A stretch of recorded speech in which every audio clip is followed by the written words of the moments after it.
What is going on, everybody, and welcome back to another Getting to Know the Artist. I am Wiggles, as you know, and our guest here It's easier from there. is known as Grim the Kid. We had some technical difficulties on my end. I thought I sent this man the link to join, and apparently that was not the case, so we're starting a little late, but that's okay. How are you I'm doing, doing man? good. How about you, man? All right. Sorry about that hiccup. I thought I sent you the thing to join a long time ago. Oh yeah, no, I never got it. My bad, man. But it's all good. We're here. We're here now. We're all good. Yeah. Well, give me a second to welcome everybody that I seen have came so far. I don't know if they're still in here, but Snoop, whoop whoop, Widget, of course, always appreciated. Bizarre, whoop whoop. Oh, that's me. Ha, and that's you. Nate, what up? Wiggle sucks, whoop whoop. What is up, y'all? So I'm surprised she is not in here yet. You have one like really big fan. You made an impression on her at the gathering last year, apparently. And it's funny because she was asking about you just around the time that like we were starting to talk and get lined up. Her name is Ray, and I hope she shows up for your sake and for her sake because I bet she could probably give me a million questions to ask you, and I wouldn't even have to use my questions. Yeah. I always appreciate people taking the time to listen to my music and whatnot. So yeah, Apparently, you gave her a CD at the gathering, like near the end of the gathering, and was like, "Here, check me out."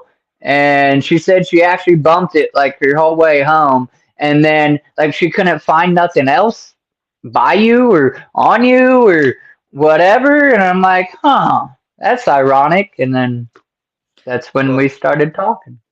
yeah. So at the gathering, me and my team, we ended up printing about 200 CDs, and some of them we passed out, and some of them we kind of hid around the grounds, like we stuck it on some poles and some tents and stuff like that that were just laying around, so people could just walk by, see it, pick it up, um, and whoever got it.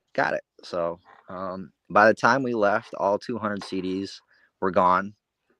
We got them all passed out, or they all disappeared and whatnot. So and it's just it was a blessing, man. It was that carnival magic came by, and it really hooked me up with all Absolutely. these wonderful people that really fuck with my music and whatnot, and fuck with my team, and it was just a blessing, man. Yeah. Well, listen, I really don't know you. And I'm saying that, I'm not saying that for content, people. I don't really know this guy. Uh, so let's get to know you, huh? Yeah, man. Of course. So, Well, let's start with what's your name? Where was you born and raised? And where do you currently live?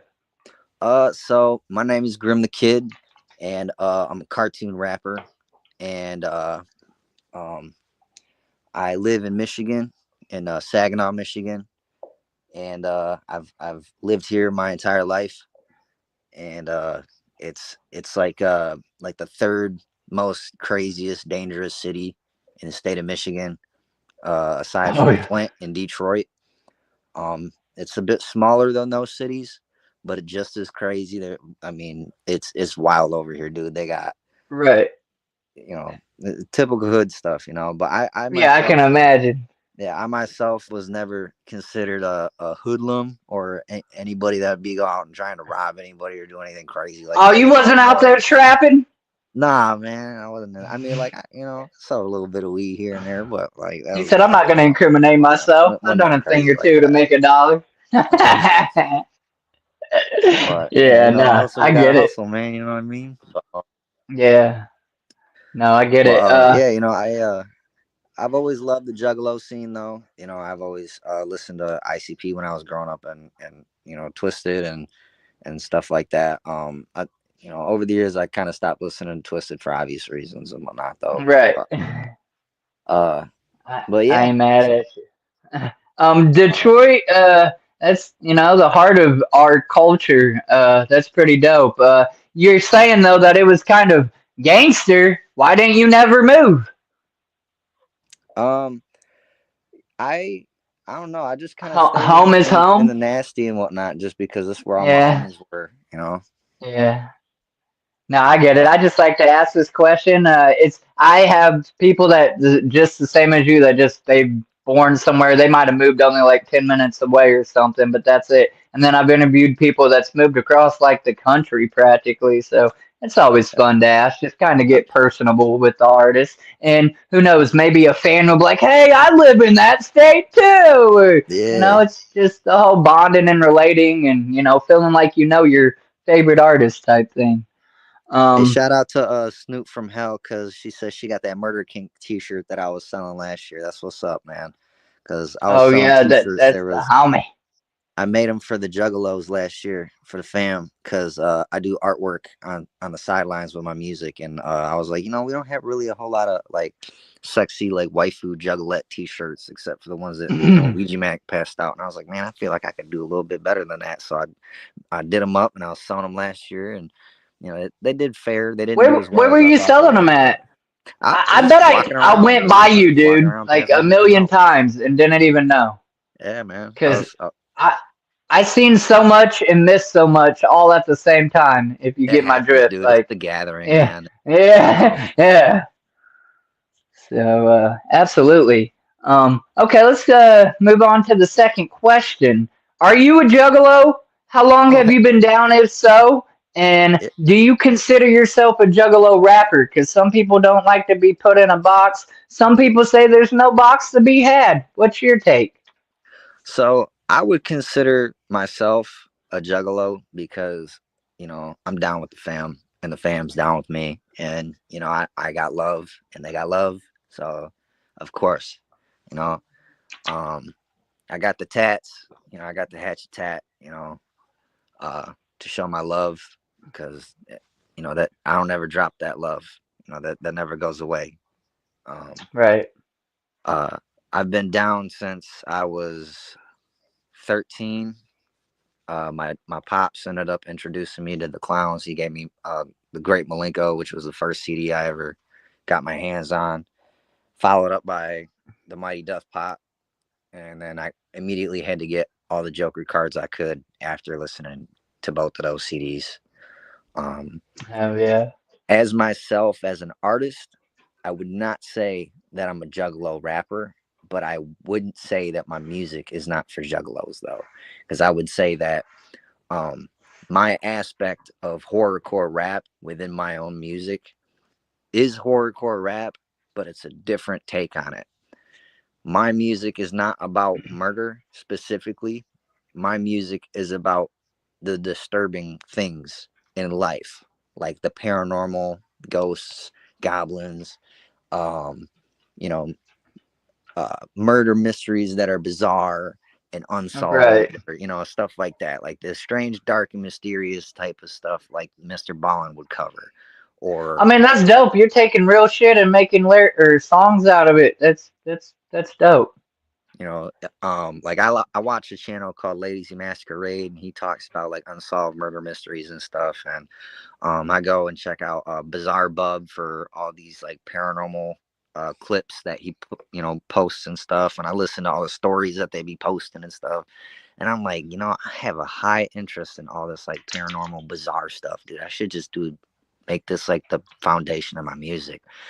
And I decided that like a couple years ago that I was going to do that, and it's been in the works ever since. And I've been working on this album and this project for a few years now. I'm just doing artwork, doing songs, character profiling, and stuff like that for my little cartoon character that you guys are getting to see. And it's so dope, man. Everything that we got pulling over here is so dope. And I'd also like to mention this too, because this is not something that is commonly known yet in my fan base or the people that fuck with my music.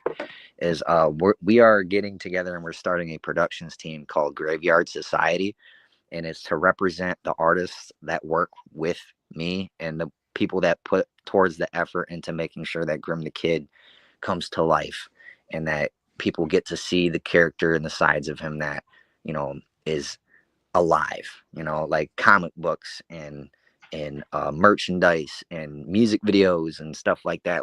And I got a, a whole team dedicated to making sure that you guys get to see all this freshness, like Hell right in your yeah. face. And it's so cool. We got so much stuff in the works, man.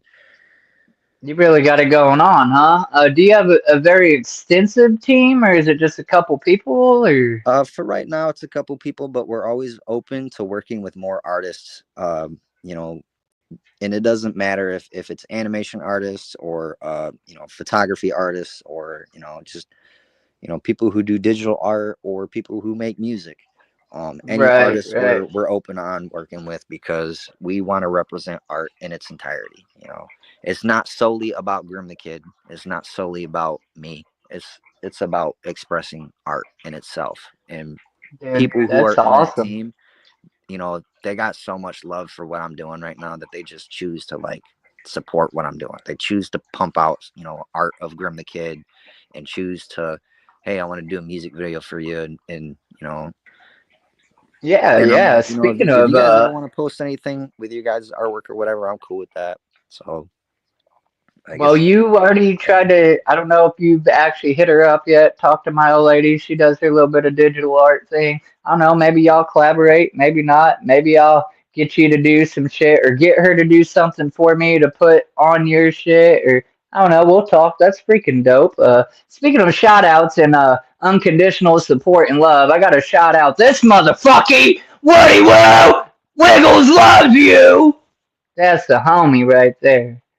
Um, but yeah, so you pretty much you do like horrorcore type music, but you also do just other regular rap, or would you say your focus is in fact then that, like the making horror songs from like what you watch and stuff like that? Like, I'd is say that then your main niche?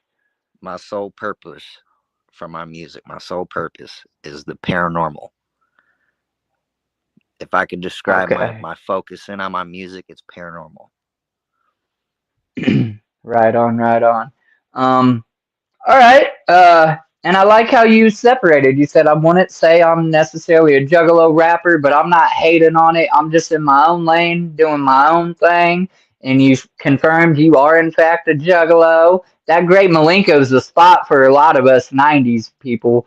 Oh Like yeah, that's man. when I found it. 2002. Boy, my cousin Lindsay came to stay with us. Spider braided hair, Great Malenko jersey. Me and my homie Cody Curtis thought he was crazy as fuck, but then we dove in head first, and it was a wrap from there. Yeah, the depths Uh, of the underground is endless. You'll dig up a diamond and you'll keep digging and you'll find more and more and more. That's what I love about it, man. Absolutely. So then let's go to what inspired you to start making music, and how long have you in fact been making music? So maybe I should have said that the other way around. How long have you been making music, and what inspired you to actually start? Like, what was that switch like, hey, I want to do this and I want to take it serious? Well, when I first started making music, I was in high school, and obviously, like I said before, I listened in St. Clown Posse and you know Hobson and Tech Nine and a lot of these rappers that were big in the Juggalo community back then. And I was like, dude, I want to do that because I had uh, a family friend of mine that a few people in the Juggalo community didn't know about, because he's played at the Gathering on a side stage before, and his name's Mike Spitz or Spitzer, and he's from Saginaw. And my father and him actually went to school together when they were younger. So this dude's like my uncle in my eyes, you know. And Right. he's actually playing a show in Saginaw here in April, and we're all going and getting VIP passes and kicking it with him and whatnot. And it's doing a big shout out for my grandfather because it's his 75th birthday, and my uncle Mike is gonna shout him up on stage and whatnot. And you know uh but he's a big part of me wanting to do music, because I just thought it was so cool that somebody that I knew could do that. And I was just like, well, what if I could do that? So then started listening to some beats, started writing, started practicing. I did something project for, school one time, and I dropped some bars on some students and they thought it was all right. And I enjoyed the feeling of people liking what I created. And so I just started doing it more and more and more. And And you then said you was how old then? probably like 14, you know, I'm 25 right now. So I'm, Okay, so 10 years or yeah, so. about 10 years writing aspect, but Grimm the Kid was not in the idea yet. It was, it was just me, with, Yeah, some clown face paint on and stuff like that. And, people, there's a good amount of people that would, poke fun at me because it was like, hey, you the ICP, fanatic and da da da da, and, you know, typical bullshit. And when I got to high school, I started like, well, people were fucking with me because of the clown thing. Maybe I should do like skull face paint instead. So I started doing skull face paint and like the Jack Skellington design, with black and white. And uh, then like it was the same thing. Everybody's like, you're an ICP fanatic. You just change your face paint. And then like all throughout high school, like everybody just knew me as like the ICP kid. And I feel like a lot of juggalos got that when they was in high school. If they was like in high school by themselves being a juggalo, like right. you got that, Yeah, you know. But honestly, it's like a part of me didn't like society because they didn't like me because they didn't understand what I was representing. But a part of me right. was like, you know what? I like this because I'm different and it's dope, and I fuck with it. Like I wasn't at a point where I was talking to a bunch of juggalos. Like I wasn't in the community like that. Like I'd watch like DC Fago guy when I was in high school, like Right. when the Mighty Death Pop came out or the Marvelous Missing Link came out, and like I get to see all this stuff, like all these talks and the comments and stuff, Shit, but I like was it watching wasn't like Chop. big Well, you to said you're me. 25. I Yeah, got almost another 10 years on you. I was about to say I was watching Child's Play Ninja for my source of entertainment or I mean, knowledge yeah, I info watched him too. back in the day. I watched UPN when I was younger too. I watched them a lot. Um, Right. but it's just I never really got involved in the community like that until recent years. But I would be Right. making music for my homies in Saginaw, and then just kind of practicing and whatnot. And then after a while, I was like, you know what? I got to focus on, I'm getting towards the end of my high school years. I want to focus on my education and focus on getting my life together and whatnot. Um, had some personal issues come up, Excuse me. and you know, after a while, after enough stress and enough like exhaustion from life, I was just like, you know what? I think it's time to pick up the pen again, because that was like a relief for me to write and do music. But after Right. talking with a lot of people who I knew who were in the scene, after going to a few shows and whatnot and talking with people and who were already in the scene, they were like, if you're going to do this, you need to do something different. You can't be coming in here talking about hatchets, talking about you're a clown, talking about, The same playing rhetoric Fago. that's It's like, been dude, every other overplayed. person is Yeah. talking about that. You got to come up Right. with something new. What makes you different from everybody else? Why would somebody want to listen to you out of everybody else? And it's like, you know what? That's right. Because for so long, I was writing about, stuff that I never really, like, I thought was cool and I thought was dope because I like watched slasher movies and stuff. Right. But I was like, you know what? That's not really who I am. And that's not something that I would say differentiates me from the next juggalo, you know? So I just got to taking some time to thinking about, what what what I think is me. And throughout the years I've just picked up a skill for drawing, and I was like, what if I was like a cartoon character? Like that'd be kind of dope. So then I did like this black and white faced cartoon skull character, but then I was like, I don't really like how it's black and white. Let's throw some color in there. And then I'm like, well, okay, but okay, this character is a serial killer. Like I'm a fairly like smaller dude. I don't think if I was to go on stage talking about I'm gonna kill somebody, I don't think anybody's gonna take that serious. I'm 115 pounds, bro. I am light as hell. Nobody's gonna believe I'm stabbing anybody, dude. Nah. I But mean, I'm just being real, okay? That just doesn't seem like something that I think no, I could right, pull off. Like Jay or Shaggy or Big Hoodoo or Ouija, like those guys, they got some muscle on them, man. Like they could definitely get right, away with something like that. Like they sell it well, Me, I'm right. skinny as hell. I look like skin and bones, dude. I'm like, nah, No, I nah. feel it. So I I try ain't no not to big talk guy about either. me like killing anybody because I don't really feel like that's me.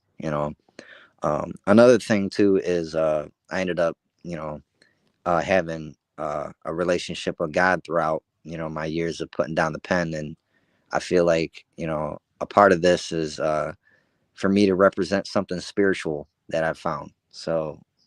Um, so I was like, you know what, this paranormal stuff, I feel like this fits. I'm trying to represent like the spiritual world, and I'm trying to represent like the things that I've come to find interesting. You know what I mean? Like it just, yeah. So I got the art, I got the character, I got the idea, I got the bars, and I just threw it all together, and I got Grim the Kid. Well, there you go. And we'll lead into the next question with that. And who does Grim the Kid look up to then in the music industry, mainstream and underground? Like, is there Man, anybody that you that's take from, or like um. really kind of like their style and try to kind of simulate it while still doing your own thing? Or So I know I've dropped a few names in here during this interview. Like Hobson was one that I loved Hobson. I still love Hobson. I wish you dropped more music, because Hobson is a legend, man. I fuck with that dude heavy. Tech Nine, same thing. I fuck with Tech Nine's flow, his speed, his ruthlessness with the bars, man. Um, I know a lot of Hobson's people. They're like, kill. every time I tell somebody in the streets that I do music, they're like, "Oh yeah, you like Eminem, huh?" I'm like, I never really listened to a whole lot of Eminem when I was, growing up. It was more ICP. But not to say that I didn't listen to Eminem, at all, because I ain't everybody's gonna got a lie, I was hero. a straight Juff, bro. I listened to a lot of Eminem. You know, I it's not because I wanted to, or it's because that was my artist of choice. It was the radio was playing, and Right, I he came was on. he You was know, it, like in your so I face, was like, and all he right, was this, catchy. it's Eminem. Everybody knows Eminem, so like, hey, if it plays, it plays. But I never really saw him as like an inspiration for my music or anything like that. Um, but I'd say that, No, Hobson's the better choice versus yeah. Eminem. As a Shit, matter of boy, fact, Illmind 9, I think it is oh the yeah, one to dude. his son about his freaking baby mama and the kid's living at his grandparents. There. Oh man, that song, I love that shit. That's my shit, boy. Oh. Shout out to Evil Cook here. He says, "Does the K.I.D stand for something?" Yes, it does. Okay. He's already dropping questions. I love it. Go Yes, ahead, yes, the answer it. K.I.D does stand for something.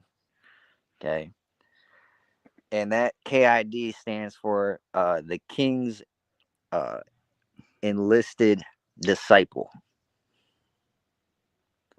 And as strange as that might be, why I made that, you know, that is because there's a whole entire story to this character that is this cartoon rapper, and I'll get into that after I answer Wiggles' questions here about the artists that I look up to. So I'll get right back to that. All right. So the artists that Yeah, Evil I Cook, look wait up your to, turn, dude. Okay, sorry. the artists that I would say that I look up to are the people that have been helping me out recently. If I'm gonna say anything, okay. First and foremost, okay. Uh, I know this individual uh, has caught a lot of heat in the past from the fam uh, because they were signed on to psychopathic. But I didn't care about any of that, dude, because I got to, when I got to speak with him, it was such a blessing for me. And I absolutely got so much love for this individual. Blase Rose, she was the one that put me on, got me in the scene to talking with people and building my confidence up because before I met Blase Rose, What? yeah, before I met Blase Rose, dude, I was about ready to say fuck it and just be like, this whole Grim the Kid thing is just not working out. But she was like, dude, you you can do something with this, and I believe in this. And she backed me up, and she was just like teaching me like, hey, this, do this with your posture and it would help you in the studio.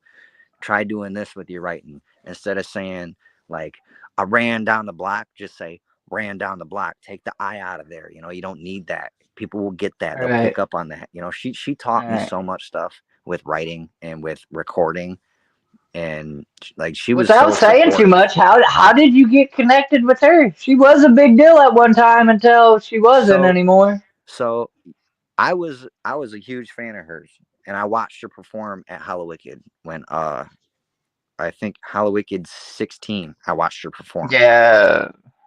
and it was at Harpo's, and I remember because they had a whole documentary there and whatnot. She was in it, and it was like I thought she was awesome, awesome artist. Um, and a few years ago in 2022, her and Roxy Red and a third artist, and Anada the Goddess, I believe her name was, um, came out with a project called Shrine.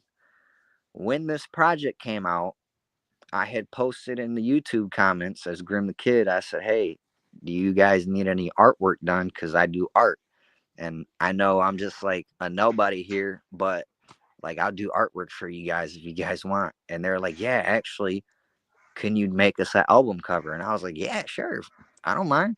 And I was like, I can't believe they asked me to do an album art for them. Like, that's wild. So they video Right. called me, and I'm like, you know, fucking fanboying over here. I'm like, dude, I'm gonna meet fucking Blase Rose. This shit is dope. This is what's up, man. And like, I got to chit chat with her, and at this point, she didn't know I did music. She didn't know I was writing. She didn't know what I had planned or anything. She just knew that I was an Right. artist. She just knew that I drew, and I was like, all right, yeah. So I did some album art for her, and then she had put me on an interview talking about the artwork, talking about the album, because I got to hear early access to what would have been the sequel to Trine, that Trine project they had put out. I would Yeah. have gotten to like I would well I did listen to it, and it was fucking phenomenal. I'll tell you that much. Like I really wish they would have came out with that, but I understand why they didn't, and I understand like the whole you know background stuff that was happening, Mm. and Right. they made the switch to Petty Girls, and I think that everything kind of worked out the way that it was supposed to in the end. They ended up not using the album art. I believe we had talks about me doing a different album art for them in the future whenever they were ready to release any of their projects. They always told me, they were like, "Yeah, if we need any artwork, we'll come and hit you up." And we haven't talked much uh, project wise since, but we've talked to each other about personal stuff, um, and on both sides, on their lives and our in my life, and you know, um, we just became close. We were good friends. Me and Roxy and Becky, and uh, you know, That's listen, I never really got into her music. Well, at least Blase's because it seemed like suicide, hate man, I want to die shit, and that ain't my yeah. type of music. Well, But she as a she had person, a like as an change individual, I had recently. nothing against Like her or whatever. she had a switch up with her, like her style of who she was, and I really appreciate it. When she was writing about that stuff, she was going through a lot. Right. She And emotionally, she was going through a lot, and I feel like it helped her overcome a lot of the demons that she was facing in the past. And um, Absolutely. And that's and what and I'm music's proud of her. for, an outlet, a release. Some people bond and connect or whatever, but as an artist it's definitely a release. It ain't just an income, I would think. I write poetry, I don't necessarily write music, but it's kind of similar, so I get it. And yeah, that's kind of what turned me off. Honestly, I was excited for her. I'm like, yes, a female artist on PSY. And Yeah. then she lasted a year, and man, Uh, she's so still but out no, there, dude. that's She's still doing music. She gathers and she's still doing her thing, man. And I'm proud of her that she's not letting, you know, and right, it like get the past best of her. traumas and stuff like affect her, because she's got Absolutely. she's so talented, bro. Her and Roxy, man.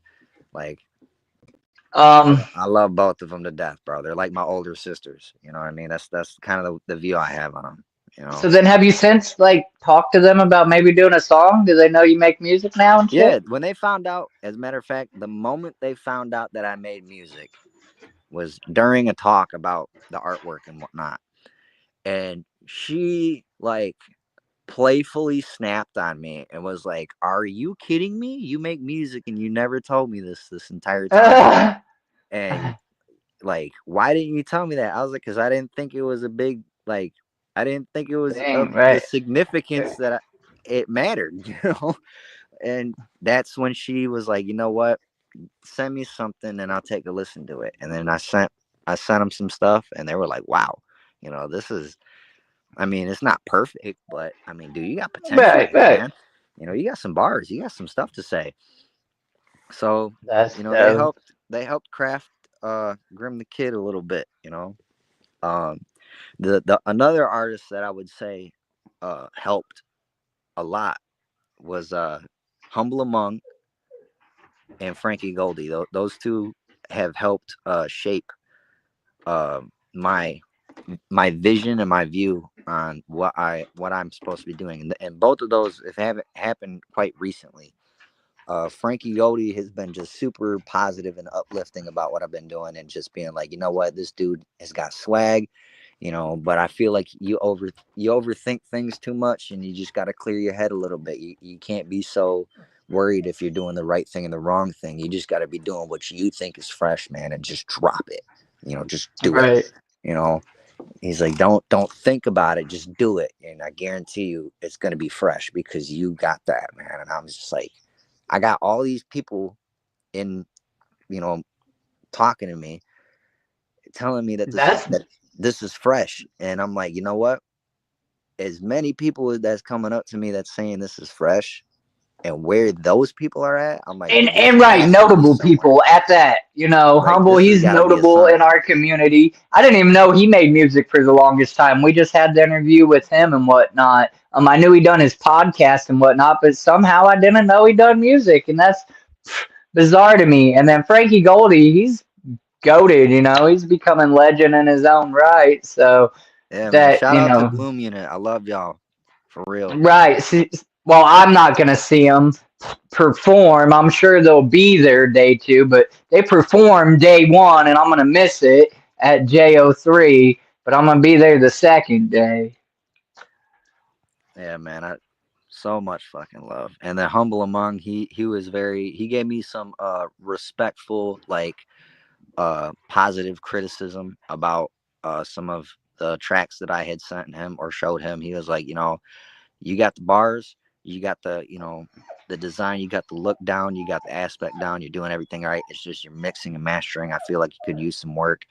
And me and him got to talking about how could we make this a little bit better on my end and whatnot. And he was just like, try this, try that. And, he showed me a couple things that he was working on and how he does things. And I was just like, this is um, this is good. Like, this is a good lesson, So I tried to kind of take that in, and it worked out. And me and him are actually doing a feature together on the album that I got going Oh here. yeah, Yeah, me and Humble Among. So no shit. as You know as a what, matter of Griff? fact, I have to be honest publicly too. I haven't listened to a lot of your shit yet, but I need to. So So maybe I can start there. What? Let me switch you up just for a minute here, because well, I have a different question that ties to it. But like, what would you say would be a good song if you want somebody to become your fan? You know what I'm saying? What do you think is like a good song for somebody to listen to that's never listened to you before? I would say the same song that everybody would say is their favorite so far would be Bump, What bump? which is the second track on the sampler that I was passing out at the gathering. Which, by the way, if those of you who are watching this interview don't know or haven't heard my sampler, it's on YouTube. Just type in Grimm the K.I.D, Grimm the Kid, um, and I should pop up. You should see like this thing with the question mark. It's green. Um, Give I me can. one second. I'm gonna let these dogs out the hall so they shut the hell up on me. All right. So yeah, you just go on YouTube. I'll give Wiggles a link to put in the description after the interview and whatnot. Is it only on YouTube or can it be Nope, it's found on on Spotify, Spotify? iTunes, or Apple Music. It's on any and all media platforms. It's on. So I see Wicked Widget just dropped he just dropped the link in the description there. So shout out to Wicked Widget for that. Um, so yeah, Yeah. that's something that a lot of people. That's a track that a lot of people recommend. Um, Okay. So you said that's something everybody else likes, but what's yeah, your favorite song that you've made that means something to you for some reason? Dead to You, which would be the next track after Bump, which is the song is about me facing somebody who used to like bully me, you know, Okay. and it's like you bullied me into the point where I became this like monster, where I became like this freak. And, you know, to understand the song fully, you'd have to understand Grimm as a character. And that is he's coming from this alternate world called the Outlands, which is the first album, my debut album, The Outlands. And this place is a place where people go and they disappear in this world and they show up there, and it's nothing but illusions of like horrible things. Like they're not dead. This isn't hell. It's just a it's like a it's like a Purgatory. In I wouldn't between. even say it's a purgatory. It's just an alternate dimension where people go and they just have to live through these illusions of like horrors with like seeing ghosts and facing demons and facing cryptids and monsters and horrible images of corpses uh and dealing with the visionary aspect of death and just Widget, it horrible sounds like stuff. the Temple of Ash, like he's in the maze. Yeah, Do you that's follow that's a good Ouija? that's a good way to reflect on that. Uh, So, yeah. and Because you go through the maze as a challenge before you even get to the temple to be judged for your bullshit that you've done in your life. So, like the Outlands is kind of like that. It's like a maze of and a labyrinth of just illusions and confusion and disturbing just disturbing imagery left and right. yeah. And it's all just a spiritual twist of your mind. And if you can survive it, you'll gain knowledge of the paranormal existing. But if you fail and you can cave in on yourself, then you'll go insane and you'll lose your mind, and you will like turn into the things that you are seeing, these monsters, these cryptids, and these and like the things that you catch on camera or that you see on YouTube that are caught on camera monsters. Like they all come from this dimension. They all come from the Outlands, and it's seeping into our world. And that's why you're catching it on camera more, is because more and more of these people keep going to the Outlands and losing because they don't have any faith in anything. They don't have faith that they're going to make it out. So they just keep suffering in the Outlands until they turn into this creatures and stuff. And then they come back on our side and they're not even human anymore. There's no humanity left. So, but Grim the Kid is a character where he's got humanity in him still, and in this song, I love it. he's he's facing somebody who, when he was human, would harass him and bully him and pick on him and beat his ass and chase him down the block, you know. And now that he's a monster and now that he's come back, he's like, "You're next. You're gonna face the Outlands now because of what you did to me, and now you get to be in my shoes and you get to see the same sufferings that I did." You know, Got a whole hit list, huh? I'm going yeah, down the like that's what line. that whole Check, song's about. And for check. me personally, dude, I had so much like anger because of the way that people treated me back before when I was writing. And this was Right. just like a huge release for that, because like I got jumped because of the person who I was before. I got like a lot of hate for uh me living the lifestyle that I lived before, becoming an individual who found God, you know, like, and I'm still angry at those people. But at the end of the day, it's like, knowing what I know now, you know, that hatred can't stand for people, because as you continue your walk through the Outlands, you'll begin to understand that some of these people that are, you know, doing wrong, they all started out with people being tempted by demons, or people who were, being used by evil to do, Absolutely. like a Abs- chessboard. You know what I mean? They're pawns, man.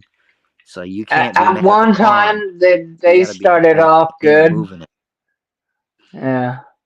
No, So that's beautiful shit, man. Like almost cold chill. I've been saying lately a lot. Like I walk a fine line, Grim. I don't know how much you know about me, but I'm as straight and narrow as they come in the sense of I call a spade, and I don't care if I burn a bridge, being who I am and just doing what I got to do. But I feel I walk. Ask anybody that knows me, a very fine line in between that, like. I guess evil and good or good and yeah, bad. Like I'll give you the shirt off my back. You know what I'm saying? I want everybody to love everybody. But don't think I won't break your fucking jaw. You know, yeah. like I don't mean, cross me. Don't be a shit person. There's life's too damn short. You know what I'm saying? Just if you love somebody, damn it, tell somebody you love them. Ask anybody that knows me. I usually say that at the end of every stream. You're gonna hear it at the end of this one.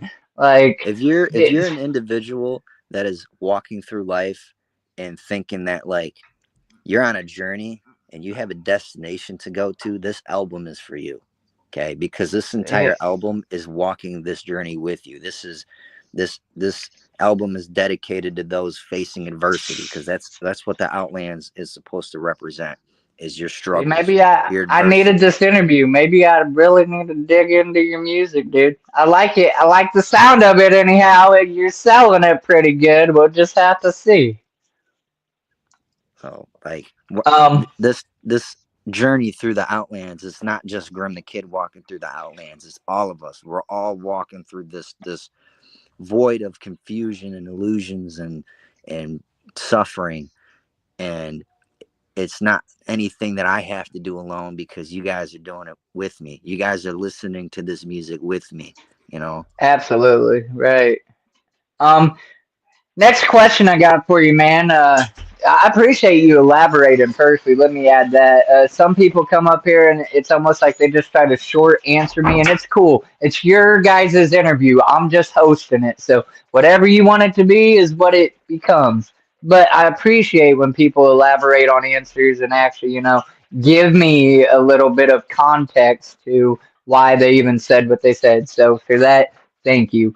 But for the Yeah, of next course, man. question, it's kind of like, and it's working out that like what you're saying is leading to my next questions or whatever. So, you're saying this is a new album coming, or this album is already out? Because my next question for you is: are there any current projects in the works? Are you going on any tours, any shows, any new CDs, any new songs, new LPs? Like, what's new? What's in the works? What's happening for Grim the Kid right now? So that album that you were talking about, that's already out, or that is actually the one that's to come? And when's it gonna So drop? And So the sampler to the album is out. So if you want to go listen to what the album is going to sound like, you can go check out the sampler. The full album is not out. We've been working on that and it's almost done and it's going to be out sometime within next month. I don't have a specific date. I've just kind of said, hey, when the chasm to the outlands opens, it opens. There's no prediction on it. In other words, I have no idea when this is going to be done because there's so many factors behind this album being finished that it's just going to come out whenever it comes out. right, right. We have digitally, it's going to come out. The physical copy is a different story. You will get so much more out of the physical copy than you will out of the digital one. But I Right. know so many people are eager to hear the rest of this story, the rest of this album. And there's so many bangers on it, songs that haven't been released yet, like Souls of Mischief, um, Smile When You're Down, Sea of Trees. Like there's so many bangers that are just Smile waiting to when be you're heard. down, bro. So That Smile When You're just Down sounds is interesting. Smile When You're Down is a song that Humble Among is featured on, and we will be filming a music video at the gathering for that. Wicked Widgets is going to be the director for that, Let me and be in it. I want to be half naked, just walking through it, fucking it up, doing the dude, wiggle. anybody that's Uh, repping uh, clown stuff, repping uh. the fam, come through, show you love, Look, you know, I'll probably be shirtless with this hat on. Does that count? That's some juggalo shit. anybody that wants to be a part of it, come through, rep the hatchet, rep the Joker's cards, Hell yeah. rep Grim the Kid, rep whatever you want to rep. Just come through and just kick it. Do what you want to do with the music video. It's a fun project. We're not You taking said this, Snoop got a shirt at the gathering, but you got a website and shit. Normally, I ask that later too, but you got merch on um a website. yeah, we have a Redbubble page for my team, Graveyard Society. I'll send you a link for that as well after the interview so that you can post that in the Put it, description. yeah, yeah. Um, Well, and there's so much merch on there, and we got more coming. You'll also find some merch on there for not just me, but another character that goes to this story, who is the person that is, or should I say, the entity that is trying to stop Grim the Kid from being successful in his journey. Um, and his name is Kobold, and he's a demon, and he's got this ooh. metal mask, and it's got like a clown face on it, and he's smiling, and his whole like backstory goes back like thousands and thousands of years before like mankind was even created. But like he is a demon of mischief. He loves to watch people suffer. Like he smiles when people suffer. Like that's why he's a clown, is because he finds amusement when you are going through like hard like situations in life and you're failing and you're not being successful. He laughs at us. So there was a whole advertisement gimmick on my Instagram page where my Instagram page got quote unquote hacked by Kobo, and my name got changed to Fuck Grim the Kid, and there was a whole like protest on my page, and everybody was so confused, and they were like, why is this saying Fuck Grim the Kid? We love Grim the Kid, and it has Kobo on there, and he's just like, don't listen to the album. The album's canceled. Don't listen to the sampler. Don't and like and everybody was so pissed. They were like, what do you mean the album's canceled? Dude, we've been waiting for this album to come out. We are like hyped the fuck up for this album. And then like I had to tell them, like, go on that page, go on that post and fight back. Tell people you want this album. Represent like what you want. And they went on that and on that post, and there was like, fuck Kobo. like, you're not canceling this album. Like, it's this whole thing with this character that was on there, and That's just awesome. trying to tear people down, and it was so cool to watch so many people fight back and be like, "Nah, we want this." Like, and it started to bring other people in on this because they were intrigued by the fact that now there's a villain in the story. It's not just the rapper, this cartoon rapper. Now there's a person that's like a villain in the story. Right. And with that leads on to the full album physically.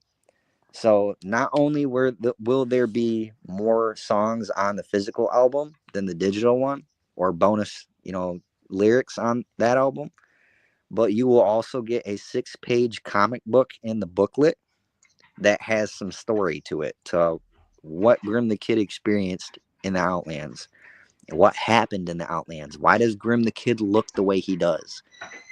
You know, why does he have the scars on his face? Why do his eyes look like that? You know, how did he become Grim the Kid? All that stuff is going to be explained in this comic. Huh. As for shows, um, the shows that I have planned, and I only have one planned, and it's at the Gathering, and it's not even anything that's official yet. But I've been chit chatting with Frankie Goldie, and he invited me to play Gloom to the Gathering this year. So I was There you planning go. on doing a show for Camp Scroll Keepers as well, and that was unfortunately shot down when Camp Scroll Keepers, which was unfortunately unable to gain a Ballast Pass this year. So, Yeah.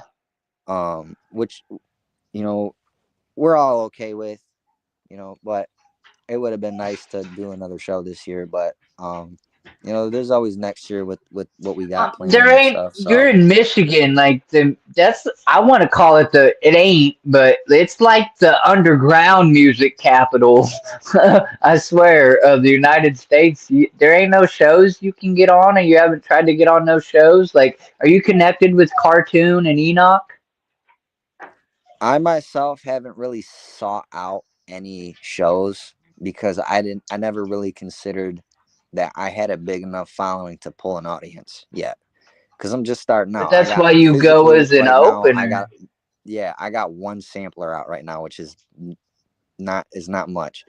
So Yeah, but you obviously got a fan base, or even if you want to just call it homies that are trying to support you. Either way, yeah, like so. I mean, that Ray chick spoke so highly of you, man. I'm not. I could show you the messages. I'm not just saying it to say it. Like she yeah, really was like stoked about that CD and and shit. that's all off of one sampler. This isn't even a full album yet, and we have this album that's almost finished.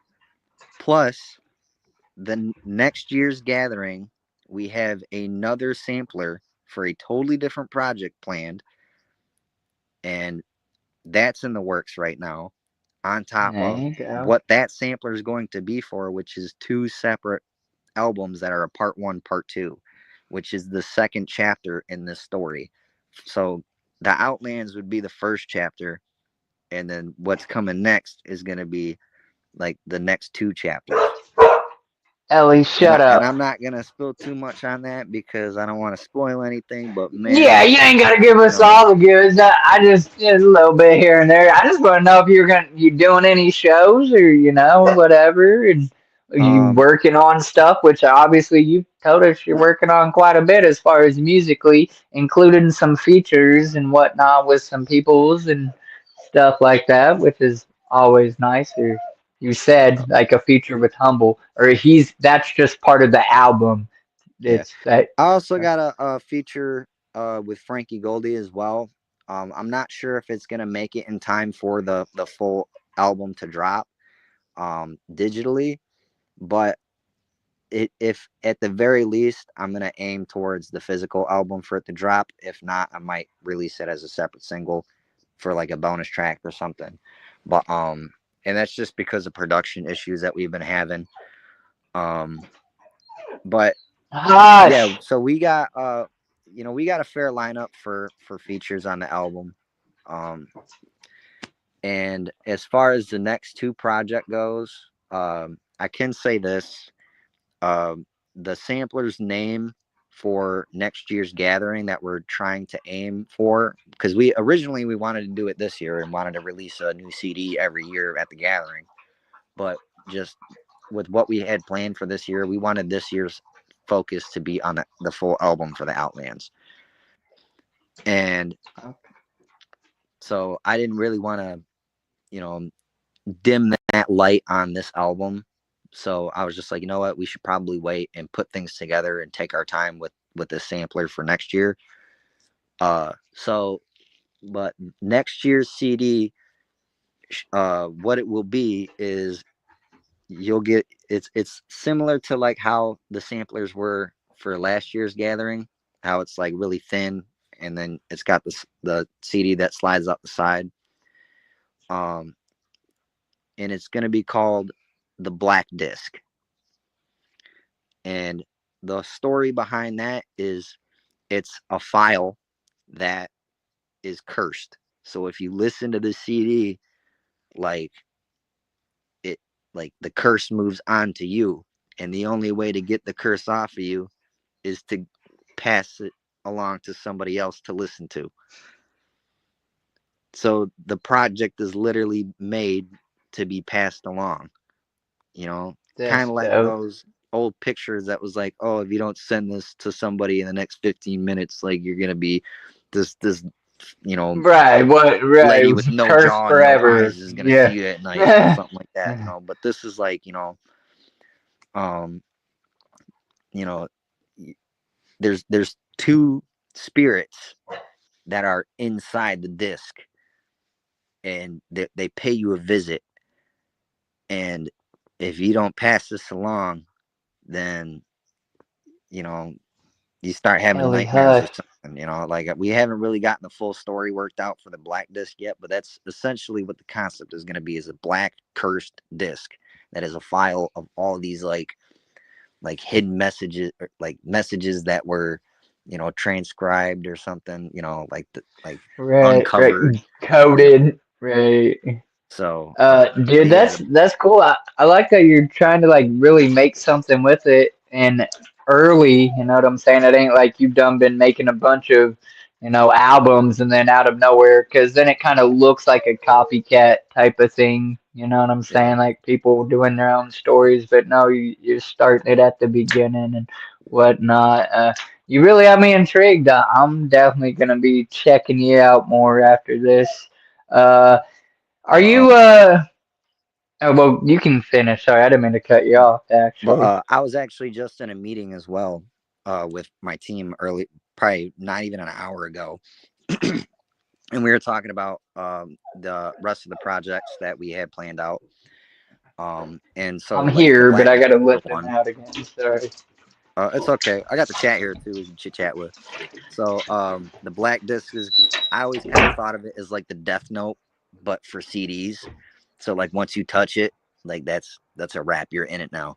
So another project that um, my production team is more so focused on is a idea that we had for a web series, that was going to be live action and not animated or drawn or anything like that.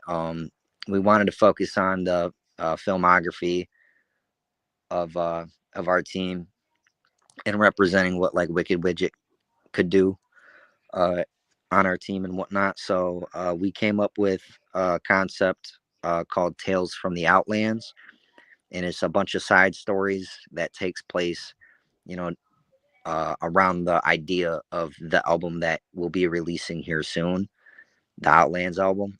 And it'll be small stories of like uh, bizarre events that were based on true stories that happened, uh, like people going missing, or some, you know, some murders that happened, or spiritual hauntings, and or cursed items, you know, stories of that nature. They were, we have plans to make stories that were inspired by true stories and turning them into episodes that revolved around the universe of Grim the Kid. Right. So, so that's It's another idea very, that it's we have very like about. well planned out. It sounds like it took some time to really come up with, your guys' concept, I guess, maybe for lack of better words or whatever. I dig it. I I can appreciate something like that. You're mentioning your team a lot, which I love. That's cool. Are you in like so? Are you a label? Do you have your own label? Are you an LLC? Are you not on a label?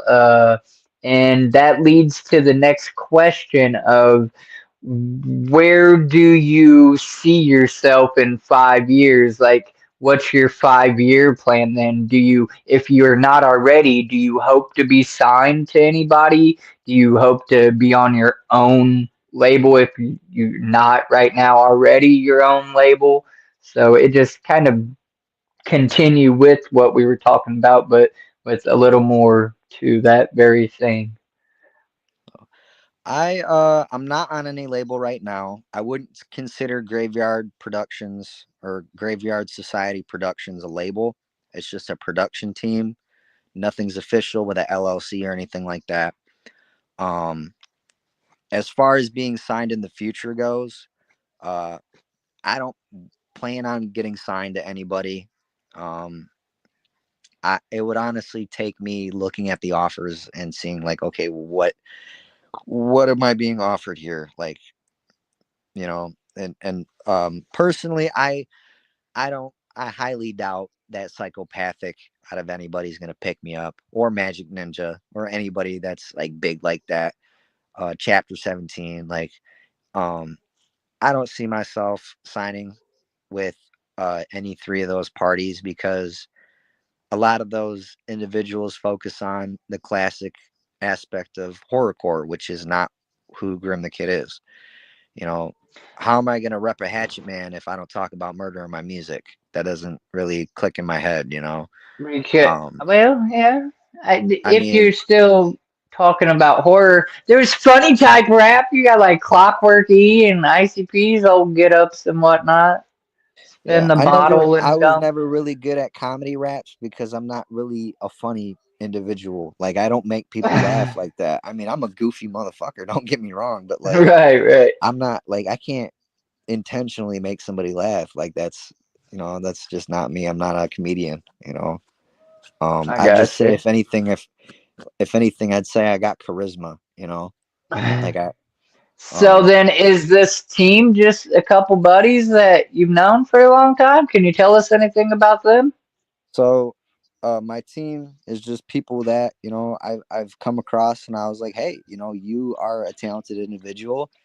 And if you don't mind working with me, I'll slide you a couple dollars, and we can chit chat about comic books, or chit chat about music videos, or chit chat about doing animations, or doing merch for T-shirts, or doing feature Right, songs, or doing modeling and stuff like that. Because it's it's multiple forms of art from people on my team, you know so and some of the people that I know on my team are friends. Some of them are just people that I work with. A lot of the times there's money being exchanged between us. Um, but sometimes people are joining and they're just like, you know what, I just want to do this just so I have something in my portfolio to be like, hey, I got this yeah, experience with this group here. Um, so I don't really take anything super duper like CEO serious about none of this stuff, because I'd say everybody understands that we're on like equal levels of understanding that, like, hey, I'm just a guy that's trying to do this project, and you're just an individual trying to do this project with me. I'm not your right, boss. you know you're not my employee. We're just homies trying to create something dope. right, And right. a lot of people in the that team that we have, we all have different ideas about what we are and what we want to do, and different belief systems, because I know a lot of what Grim the Kid does is focused around demons and angels, and hell and heaven and God and the devil and stuff like that. And we have individuals that are atheists that work with Grim the Kid. We have individuals that you know study and practice witchcraft. We have individuals that were Satanists. We have individuals that were that are Christians, Catholics or non-denominationals. And then we have people that that I've collaborated with, uh, with ideas or artwork or something in the past, and they just, they don't talk about religion because it's not something they're comfortable with talking about. So, and Right. all the time that we're talking, I always make it clear to everybody who's in the meeting or in video calls and stuff like, hey, uh, understand that everybody is not gonna, you know, have the same ideas as you, and that's okay. Right. Learn Right. to deal with it. Learn to coexist. You know, Right. I mean, agree to disagree and move towards the common goal or yeah, whatever that's you're working exactly what on. the entire team's idea is. So And if you can't, then maybe you're not right for that project or whatever. And the mature thing is to say, I'm not comfortable with this, and then remove yourself from that scenario or yeah, whatever. Yeah. No, that's cool. I was just curious, and it's one of the questions. So then it leads to the next question of if not music, then what? What would you be doing? Would you just be working a 9 to 5? Do you have another hidden talent or hobby that we don't know about, or do you think it would have always ended up becoming music? if this music thing doesn't take off, I'm still gonna be doing it. I'm gonna continue to do Grim the Kid whether it takes off or not, because there's a story that needs to be told, and whether people listen to it or not, it needs to be told, and that's gonna happen whether I get big or not. Whether people choose to listen or not, it's gonna be told. So expect multiple albums from me in the future. You said 5 years. I'm expecting 10. You know, I'm gonna be around for a while doing this, and Well, no I matter what just anybody it's says or like the whole does, is not five gonna year change it. plan. You know, Yeah, I'm gonna and be that's doing the that's same thing. I don't know if people are gonna listen or not, or how much bigger I'm gonna get. That's all determined by time and fate and all that. But I'm gonna be around for a while. I know that much. I might still be as small as I am in the future, and I'm okay with that. You know. Um. at least and that's what counts. Like that, you were okay with that because ultimately it doesn't matter what other people think as long as you're happy or okay with whatever level of success or why you're doing it. I mean, maybe you don't even do it for money or like. Do you hope to live off of your music, or you pretty It'd be much are nice. comfortable that? Yeah, Right, it right. That's definitely that's be the goal. That'd it. be. Yeah, it definitely that would be the shit if I could live off my music. I mean, I earn an income from my music. It's not a big income, and I got a job just like everybody should. You know, Right. I don't recommend anybody quitting their job to do music full time. I know behind the paint in the book, Jay had explained that he dumped everything into music, and I Yeah, feel but that like was in back a then, different lifetime. yeah, I feel like back then that could have worked with the right people and with the right amount of support, because everything now is online and needs funding and needs a great amount of funding. You can't just go down the street to, you know, a Kinko's and, print out a bunch of copies of an album cover and put them in CDs for $100 or $200. You know, um, No, for it example, costs this money to use money to make money. like like, dude, the samplers that everybody's talking about, that everybody's gotten at the gathering last year, those samplers cost me about $400 to make. I didn't sweat it because I knew what it was going towards. It's going towards advertisement. It's going towards getting my name out there, you know. And so, yeah, this stuff costs money, and that money you can't just go to somebody and bum it off them. Do You got to go out there and make it yourself. You got to put in the work. Um, and with putting in all that work, you have to know what you're doing as far as now shut music wise up. goes. As far as music wise goes, you should be learning about you know how you can improve your sound qualities or your mixing and mastering. Like, I'm always open to constructive criticism from anybody. as long as it's not you just dogging on my shit like, oh man, you just trash, you should just quit, because that is Right. not gonna You're happen. But just being a like, troll. yeah, but if you're gonna sit there and say, hey, this is, it seems repetitive and maybe you should switch it up, or hey man, you should work on your mixing and mastering, I listen to that stuff, man. Constructive criticism is one thing. Being an asshole is a total Yeah, difference. like one I will listen to, the other one I will not. You know, Right. like I'm not gonna sit there and listen to somebody who's gonna tell me to quit. That's just nah. Yeah, that's not gonna Right. happen. You know. Absolutely. But I don't really see a whole lot of people in the jug community doing that. I mean, there's a few, but I don't pay attention to it like that. I mean, it's not a perfect world like the Juggalo family. I mean, you definitely got some haters, but Oh I well, mean, I mean, I see hate on new artists in some of the Juggalo groups, at least via Facebook. But I really think they're just, testing their skin. You know what I'm saying? The toughness. Like if you're willing to quit by somebody just saying quit, well then you're at least not in the right area musically for us, because yeah. we are some trolling by nature, because Oh we ain't yeah, had shit. We're misfits. We're yeah. fucked up rejects, and we've been put through the grind. So in order for you to be our type of music, you kind of got to be at least be able to relate a little. And that's You that gotta have whole some thick test of skin if you're gonna be with us, man. right.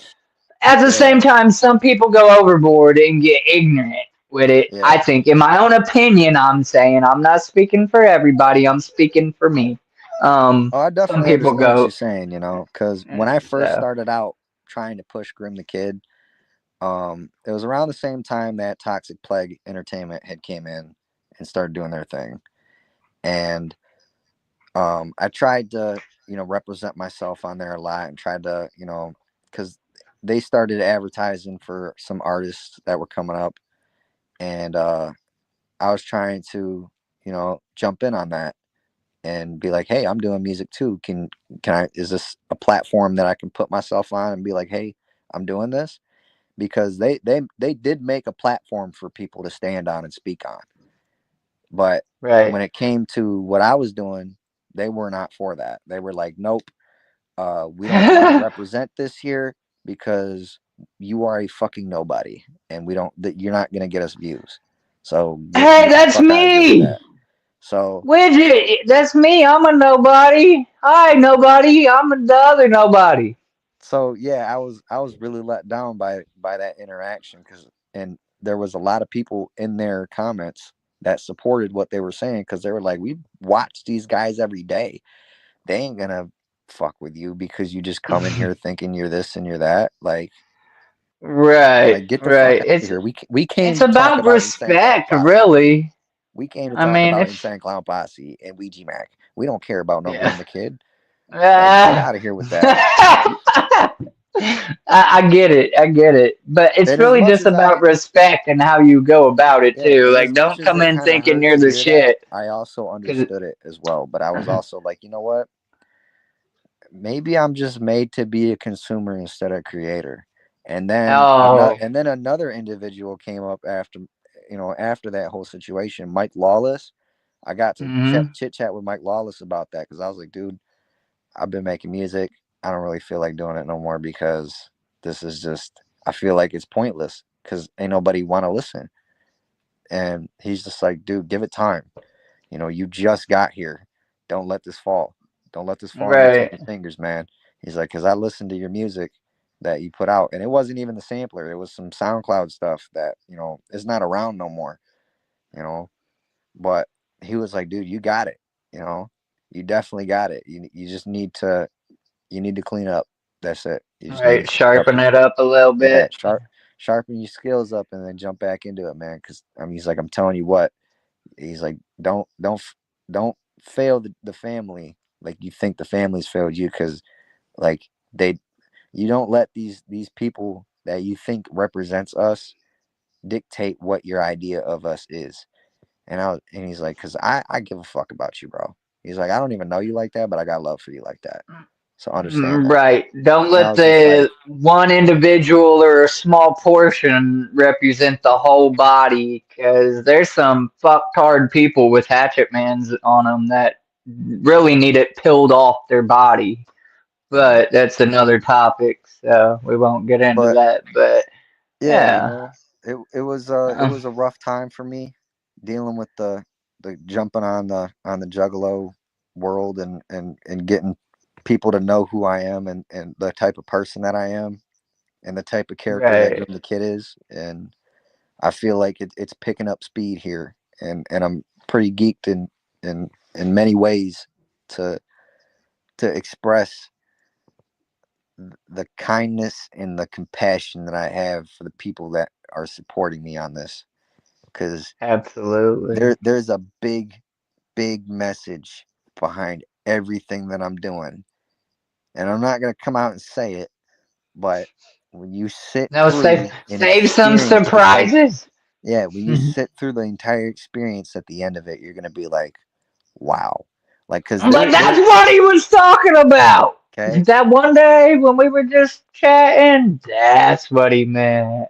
okay, so there is gonna be an ending to this, and everybody that's a part of the graveyard productions already knows what the, because because everything's ran on Discord with my team, and there's a section and it's called the truth, and in that section is the entire reason why Grim the Kid exists, the entire sole purpose why Grim the Kid exists, and the message, the underlying message that it represents, and a story that goes with it. And the girl that, her name's Hex, and she makes my comic books. Um, she came to me after she read that, and she was like, "Dude, I'm in tears right now because that is heavy. That is super heavy." And she's like, "And when people, when you get to the end of this and people hear this, dude, you're gonna change some people's lives. Like, because this journey has an ending, and it's a heavy one, and I want it to affect people." Hell So yeah. so Hell yeah. shout out to Hex for the love and support that she's putting into everything that she's doing.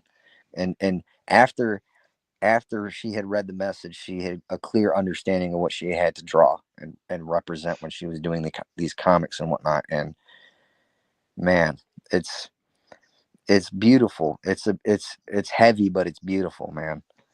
Right. And everybody that's gonna chill and kick it and come to know and and discover Grim the Kid and stick it out with these albums that I got planned and whatnot, dude, it's gonna be worth it, man. It's so gonna be worth it. It's like looking, it's like walking down a tunnel with no light, waiting for that one glimmer of light, and then right at the end, you're like, oh my gosh, there it is.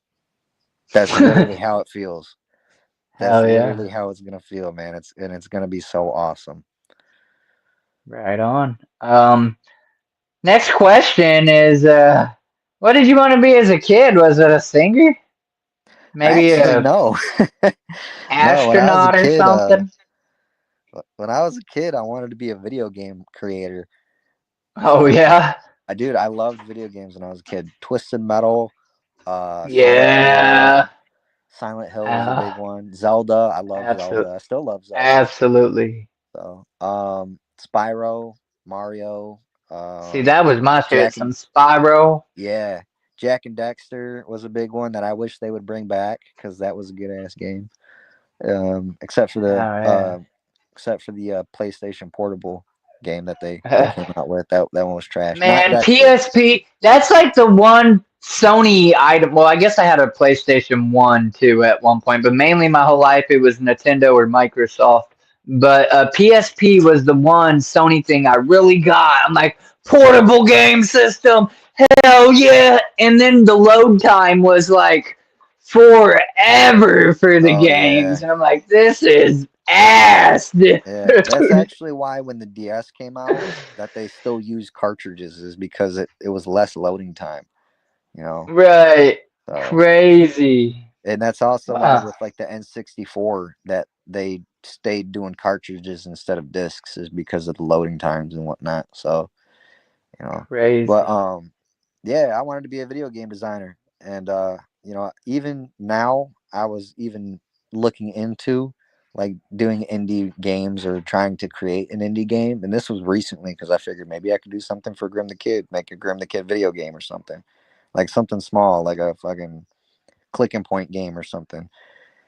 And after dealing with the stress and struggles of trying to understand Unity and trying to just make a face out of 3D, I was just like, you know what? This is not for me. This is not for me at all. Right. But like I can draw my ass off. I can write my ass off. I can make music. I can sit down with a producer and come up with a melody on a MIDI board and sit down and make instrumentals with another individual and write lyrics and mix and master and do all that stuff. I can draw, you know, digitalize and Excuse all me. that stuff, Long you know, day. and as much patient and understanding as that stuff needs, you know, I can sit down and do that stuff. But sitting down and learning a whole software like Unity is It takes a little nah, I'm bit. good.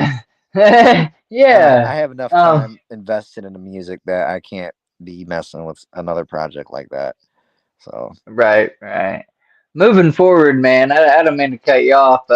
We've been no, live you're for good. an hour and 20 minutes already, which is crazy because by that point, with most artists, I've made it to like the back. But that's what I mean. You're actually giving me really good, detailed answers. And for any of your fans that find this, firstly, I apologize for the yelling moments for me in between the stream and my dogs and having to get up. But he's Oh been a no, it's all great good, bro. guest, and We're just kicking it here. I, It's all good. right, right.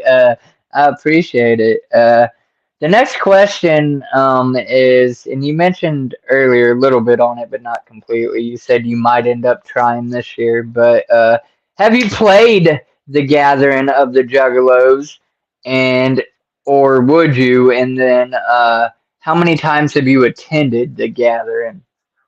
So I haven't played the Gathering officially. I would like to. I think that'd be fun. You know, Gathering is a great place to perform. It's not nothing that I would consider to be a major goal of mine. It's just whatever I get, whatever I would am blessed. Whenever I'm blessed to play a show, I'm happy about it. You know, Right. but my more focus is on making the music than it is performing it. Um, because I really don't want to kill the idea of me being a cartoon because that's really what Oh yeah, I'm you looking just at. don't want to be seen. Well, I mean, you Well, do, but you don't. Like, physically, I prefer not to be seen unless it's in person. You know, like video, you'll never see my face in a video. You'll never see my face on an album cover or any photos or artwork or anything like that. You're always gonna see my little cartoon character, my little cartoon face, because that's Grim the Kid. Me talking on right. the other side of this microphone, I'm just me. I'm just the human being that creates all this stuff. Grim the Kid is the character. That's the guy that you guys love. That's the rapper. You know, Okay, I created him, touche. yeah, but like that's the rapper. That's that's that's the dope person. That's the Fair guy that's enough. dope. I mean, not to If say you I'm could, not dope because I'd say I'm pretty dope, but I just say that you know that's the rapper. You know, I mean, I'm the dude rapping on the mic, yeah, but I'd say Grim the Kid's the rapper. right, no, I get it. If you could collaborate with anybody that you haven't collaborated with so far and are willing to tell us, who would you like to collaborate with? And maybe give us somebody that you would say is like untouchable, and then somebody that you feel is probably obtainable, but it might be a little costly. And then maybe a couple people that you feel like are possible, you just have to reach out maybe, or maybe it's in the works or something like that. Um, as I would think, would it kind of varies on what you would say is untouchable and not touchable. You know, I mean, would I you don't know. consider I Weezy think Mac to be untouchable? No, because if for $5,000 you can have Ouija on a song. Yeah. So it's like everybody you could do I could do a feature with anybody who's willing to do a feature with me as long as I Right. have the funds to do that.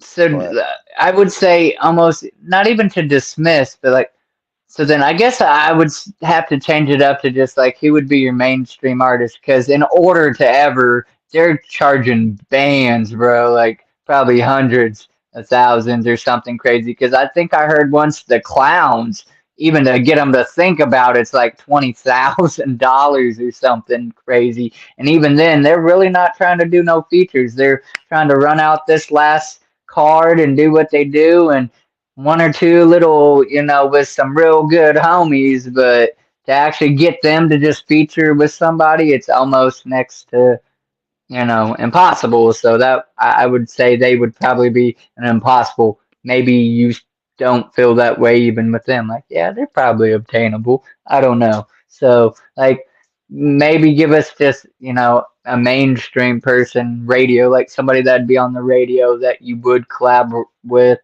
given you can afford it, I guess is a better way to word it. yeah, okay.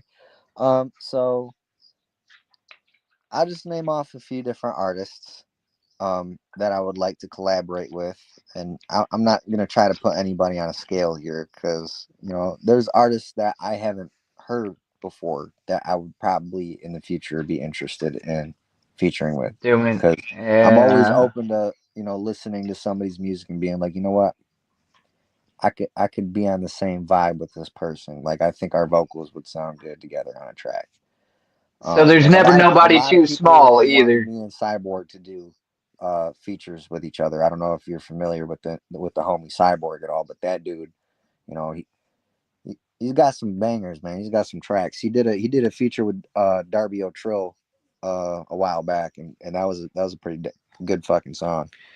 Um, so and everybody they see me and him together, and it's like me and him were destined to do a track together, and I've lined everything up for us to do a track together, and he's just got a lot going on in his personal life, so it was rough. So I tried to get Right. him on the Outlands album, but he's got a lot going on. So and I respect that, and I don't want to twist his Yeah. twist his arm to get a feature out of him. So Right. but as far as big names, Ouija Mac, I would love to do a song with Ouija Mac because like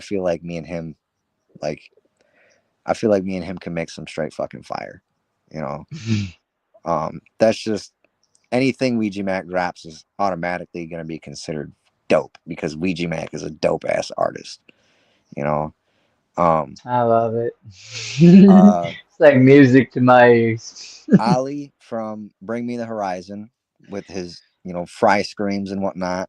I'd love to do a feature with him. If I was bigger, like if I was more famous and whatnot, and I had more money to do that and ties to his record label and whatnot. Um, or Mike Shinoda from Linkin Park. I feel like me and him could do something cool. Um, Obviously, it'd be cool to do something with the clowns. But if I was to do that, Right. I feel like I'd rather do something old school with like a old school boom bap beat rather than something that is trap based. Um, Right. you know, um, Do you and think your tone would match with Percy Bones? you know what? Um, I would say yeah, because Percy Bones is, and me and him we met at the gathering last year, and he's got my sampler CD. He hit me back up, and he was like, "Dude, I love this." Uh, and he's like, "I listened to it when I got home, and me and him, we had a few moments when we was at the gathering, and we was sitting down and was talking about a few things, and we vibed, we clicked, Um, Yeah. I got a picture on my phone with me and him together, and Yep. I took a that's selfie with going his down in the ass. history books, man. I fucked with this dude right here. I got love for Percy Bones. That dude thinks I'm fresh, man. So I fuck with that. So Hell yeah. so That's shout cool. out Percy Bones, man. Miss you, bro. I had to bring Hope to him see up you because again I soon, was man. in one of his live streams tonight. Not like this, but I like he went live on TikTok ironically earlier tonight, and I caught it by chance, and I was in there chatting it up or whatever, and it just kind of rolled to the top of my head. Like, do you like him? What's his style? You think you would do something with him? Let's move on with another couple easy questions or whatever here. What's your favorite color? And we'll just answer that one and then we'll go to the next one. So, what is your favorite color? I know everybody always thinks my favorite color is green because Grim the Kid's green, Right. but my favorite color is actually red. Yes. And it's always been red just because, although I do have a lot of outfits that are green and I like to wear green a lot to represent Grim the Kid. But something Yeah. that a lot of people don't know or aren't expecting is every single album that I drop, Grim the Kid is actually going to have different colored hair and different colored eyes and different colored paint and stuff. That's So, dope. for this album, for the Outlands album, it's going to be green and orange. Wicked So, Widget said, shout out Percy. He camped with us. yeah, he Hell was at yeah. Camp Squirrel Keepers last year. Yep.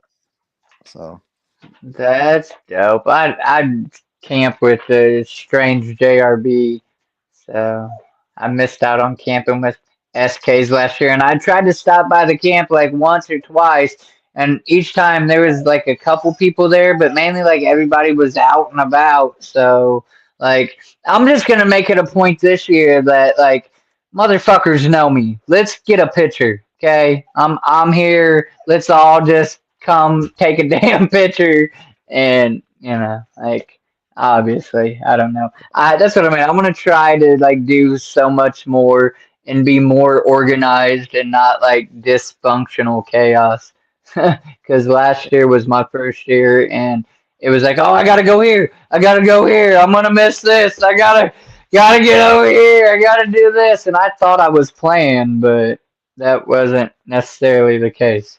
yeah, I've had a few homies hit me up in the past talking about, hey, can I take a picture with you and whatnot? And I was like, yeah, sure. And Oh, I didn't know they would be posting it, and they was like, shout out Grim the Kid, and I was like, oh shit. delete that shit. No, Well, well, I had a few of them up, and I was like, hey, you mind posting like my cartoon face over top of my face, man? And they was like, oh yeah, sure. So they went ahead and yeah, did that, and so that's usually what I do. But I think that throughout the gathering, I think I'll just paint my face from now on, because there it you just seems to go. be an easy fix. Go with the OG face paint. You know, Right. um, And then nobody really sees who you are at all. yeah, because So, like I said before, man, I don't want to kill the cartoon image for people when they see, my character and whatnot. It's like it's like Mickey Mouse. If you saw the voice actor for Mickey Mouse, how would you feel? yeah, Every time right. you see the mouse, you're just gonna see that old ass dude behind the microphone. Right, You're not gonna think about Mickey right. Mouse. You're just gonna be like, oh man, that old ass dude behind the microphone. Yeah, yeah, no, I get it. And then what's your favorite domesticated and wild type animal? Domesticated and wild type animal. Yes, sir. Um, well, I can say I love dogs. For I'd say domesticated. I love dogs.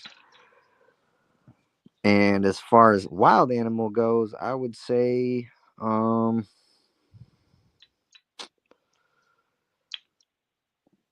hmm, I'd probably have to say wolves. I'm a big Ooh, dog person. So, okay. although I myself would not be okay with seeing a wolf in the wild, I'd be like, fuck Right. that. They need to be in shelter. I'm not one of those Right. Like, idiots that is like, oh, a wolf, I'm gonna go pet it because I love wolves. Like, no. who does Uh, that? Who I raised mean, you? No, I no, mean, I'm don't get me kidding. I wrong, get it. okay? There's a woman that lives like in Michigan, like probably like 2 hours away from my house. And my dad personally knows her, and she's like this rich lady. She's got two big ass wolves living in her house with her, and I probably would if I was rich, as dumb they're as like it her is. guard dogs, bro. I'm like, why does it need to be that like extreme? Who Right. There's who's there's gonna a come wolf and rob you when sanctuary you by need us. two big ass wolves in your house, man? I mean, you ain't playing around. It's equal to a She, pit bull or worse, man. Those teeth and ain't she's no strapped joke. up. And she's strapped up. Yeah. She's got two big wolves and she's strapped up, bro. Like that's crazy. Widget, who did you camp with? What do you mean, camp with us? Are you talking about SKs? Because there ain't gonna be an SK camp if there ain't no ballers. Oh no, there will. Yeah, there will be. We'll have a SK camp. So just because we ain't got no ballers pass don't mean we ain't gonna be camping it, together and whatnot and having camp scroll keepers. It'll be all right. So We'll see, maybe. My the camp's time been adding that new we've been having people and so far. different people, and like I don't have no right to say to it. It was my homies' camp, and my first year, I wasn't sure if people I was gonna be fighting the whole time or what. The whole online trolling stuff got out of hand, and people are all like, "Well, wait until we see." Well, come on, motherfucker, because I've been this size my whole life. Then let's get it. I And believe that from you some of the ain't people. stopping me from going to the gathering. Yeah. Sorry, you ain't punking me. And Um, but that made me kind of walk around, a little hostile at first and on edge. And at any rate, I did in fact. I have two homies that I have known for 13 years or longer, and they have gathered like 7 years or more. Last year was my first year, and like I was gonna try to get in one of their camps, and they even like heard of the whole Facebook drama, and at first was like, "You can camp with us," and then they're like, on second thought, we had a group meeting, and everybody's just worried that like maybe the hostility will get our shit broken into or whatever. I'm like, okay, cool, whatever. And then my other homie's like, well, you can come camp with our camp. And I'm like, look, man, I already tried this. Just ask somebody, make sure it's okay before you even say that. And then he asked them, and he's like, look, I don't give a shit. If they say no, it'll be me and you versus everybody. I don't give a shit. And, because that's my homie. And at any rate, my point is, like, that camp actor's like, we don't care. Come on. And so they were good people. They were good to me. Shout out Strange JRB. No hard feelings to them. But they have been adding new people, and obviously every year new people come that didn't go the year before, and yada yada yada. So I'm not. What I'm getting at is it's not completely out of the picture. I might end up coming through like, yeah, I'm gonna go be an SK this year, whatever. So yeah, Real quick, I'd like to go back on the question that was said earlier about the why do I have the KID in my name?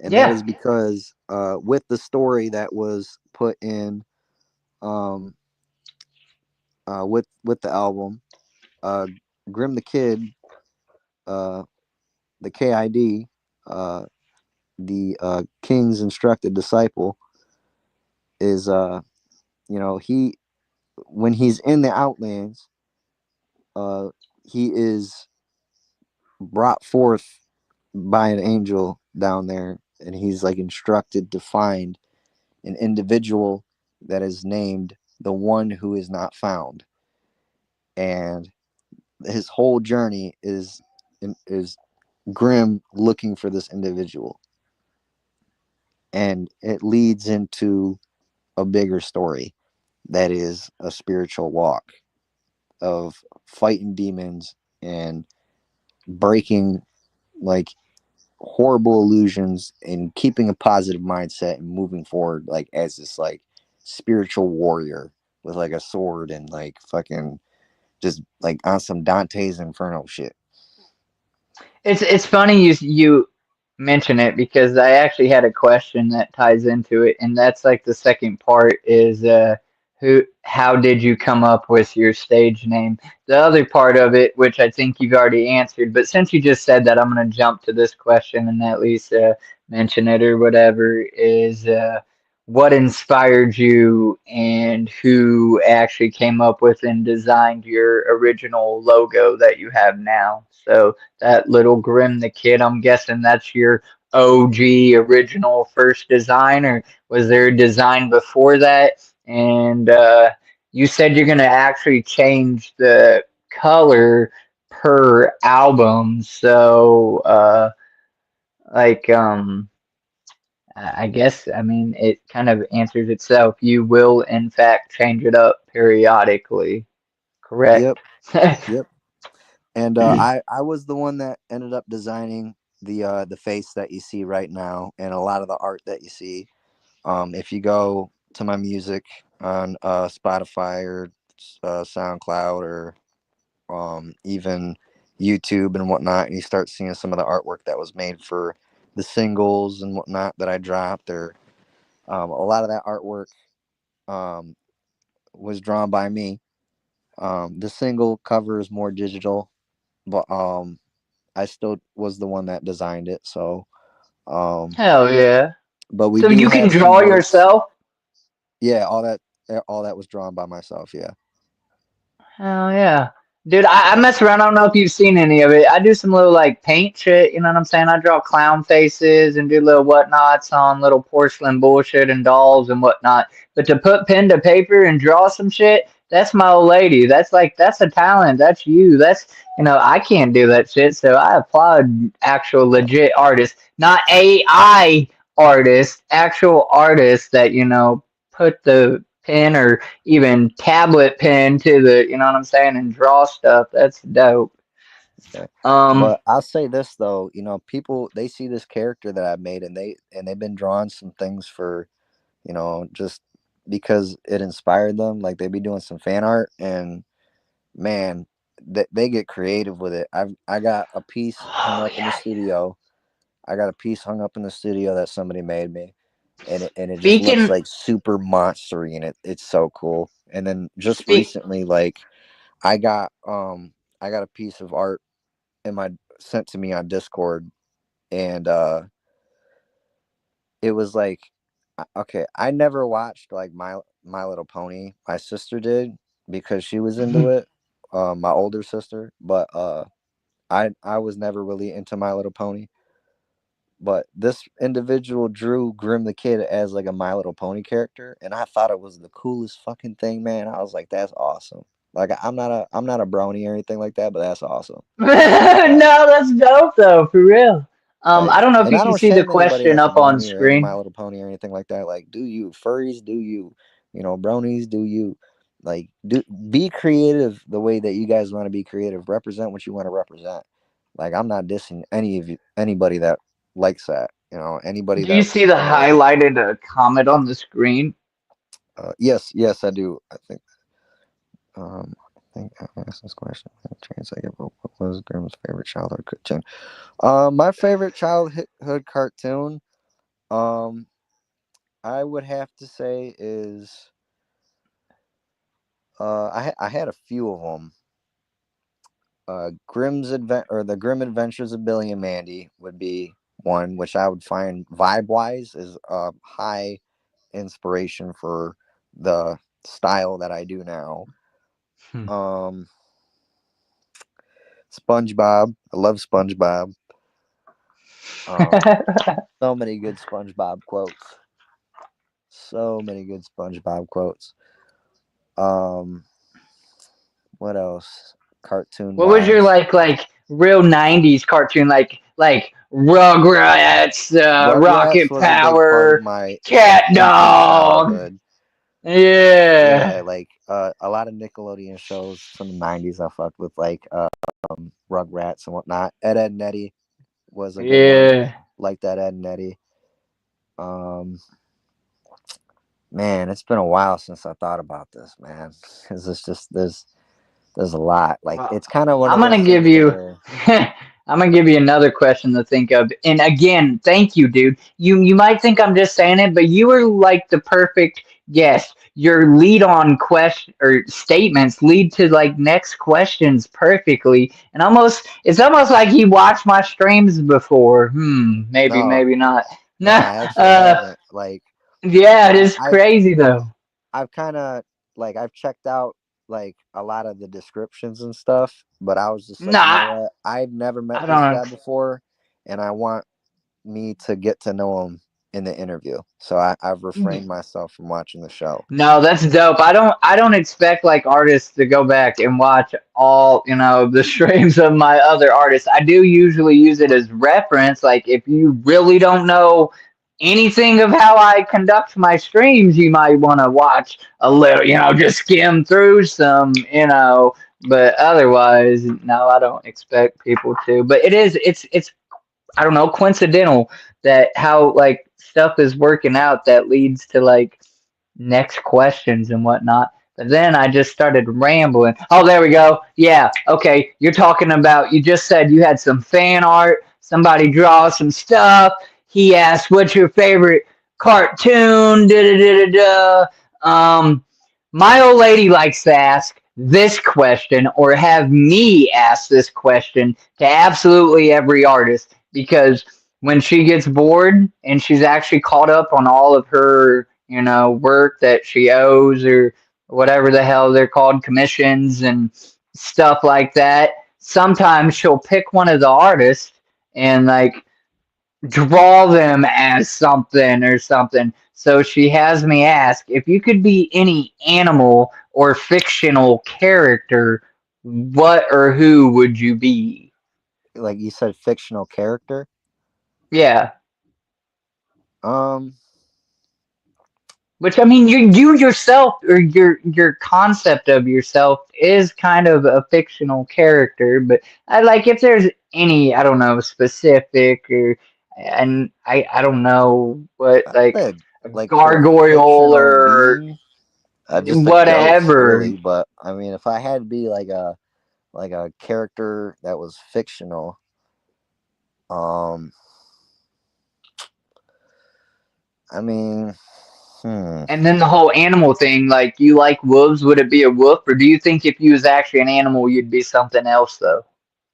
No, I'd say like if I had it, I'm not okay. I'm not myself a furry, but if I had to pick like something that was like a persona per se, I'd say like a little Grim the Kid wolf persona would be kind of dope. You know, Right um, on.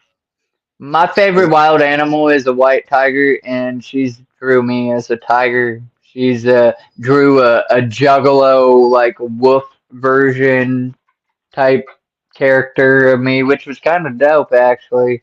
Um, uh, I seen her draw Ouija as a chibi, a little like character or caricature in a bath, like taking a bath in blood, and he actually shared that on his socials and stuff. That was pretty dope.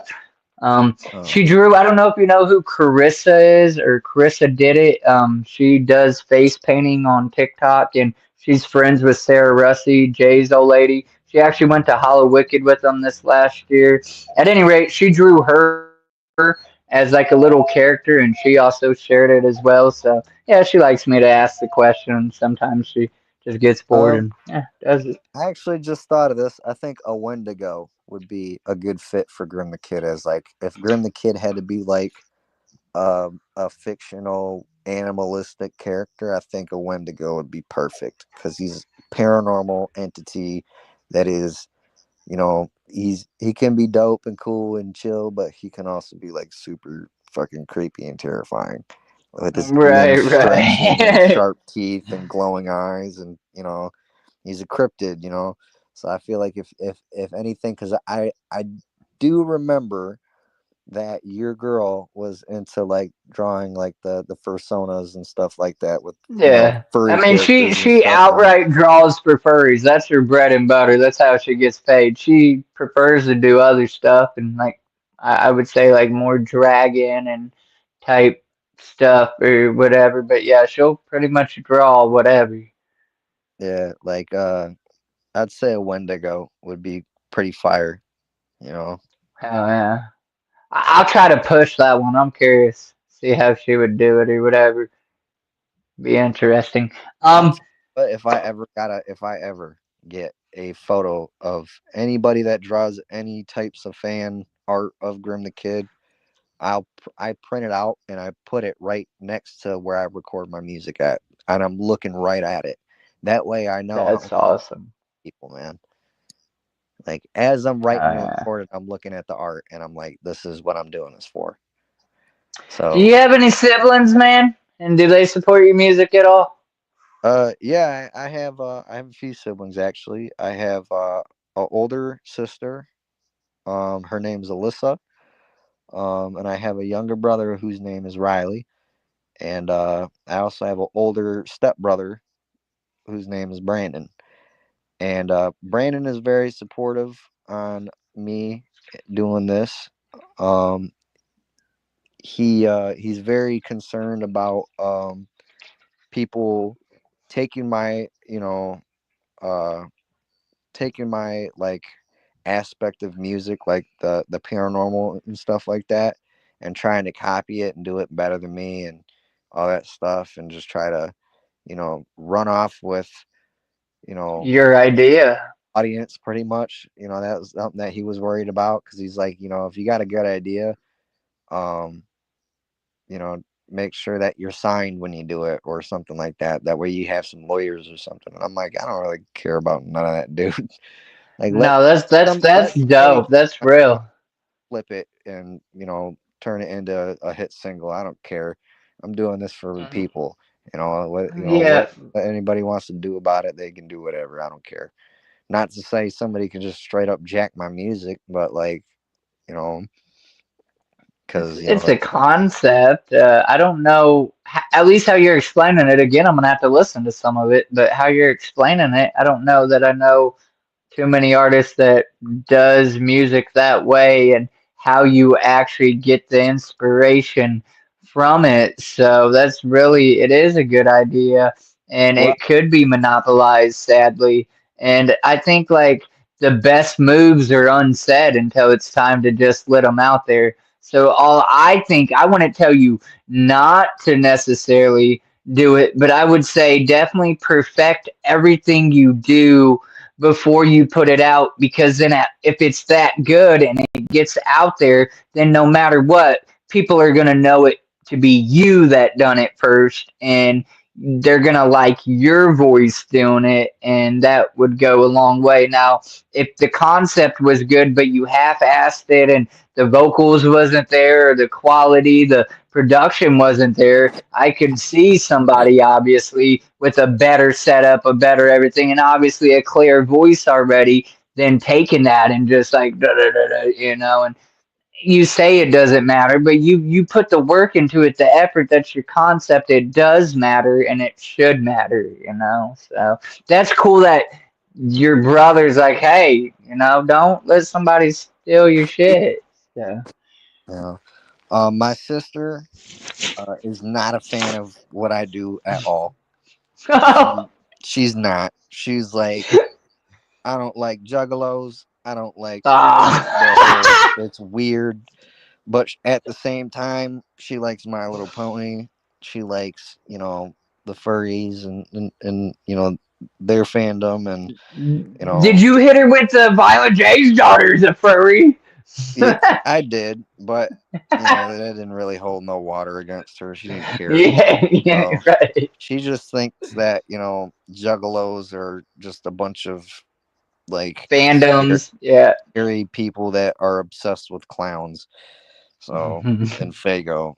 But I will give her credit where credit's due, though. She did buy me Hell's Pit for Christmas when I was trying to get like all the Joker's cards. That's So it's not like she won't support what I'm doing. She just doesn't favor towards it. So, Yeah. but Listen, I have people come up here and say they have siblings that know what they do and they don't support them at all. Or they only support them where it counts. Like, so if they get a shout out from somebody, higher up, like Ouija or the clowns, you're like, oh! But they ain't bumping their music. They ain't giving it no plays. They ain't. So I would rather you just not fuck with me than to be like that, you know what I'm saying? Like, yeah, like whatever, bruh.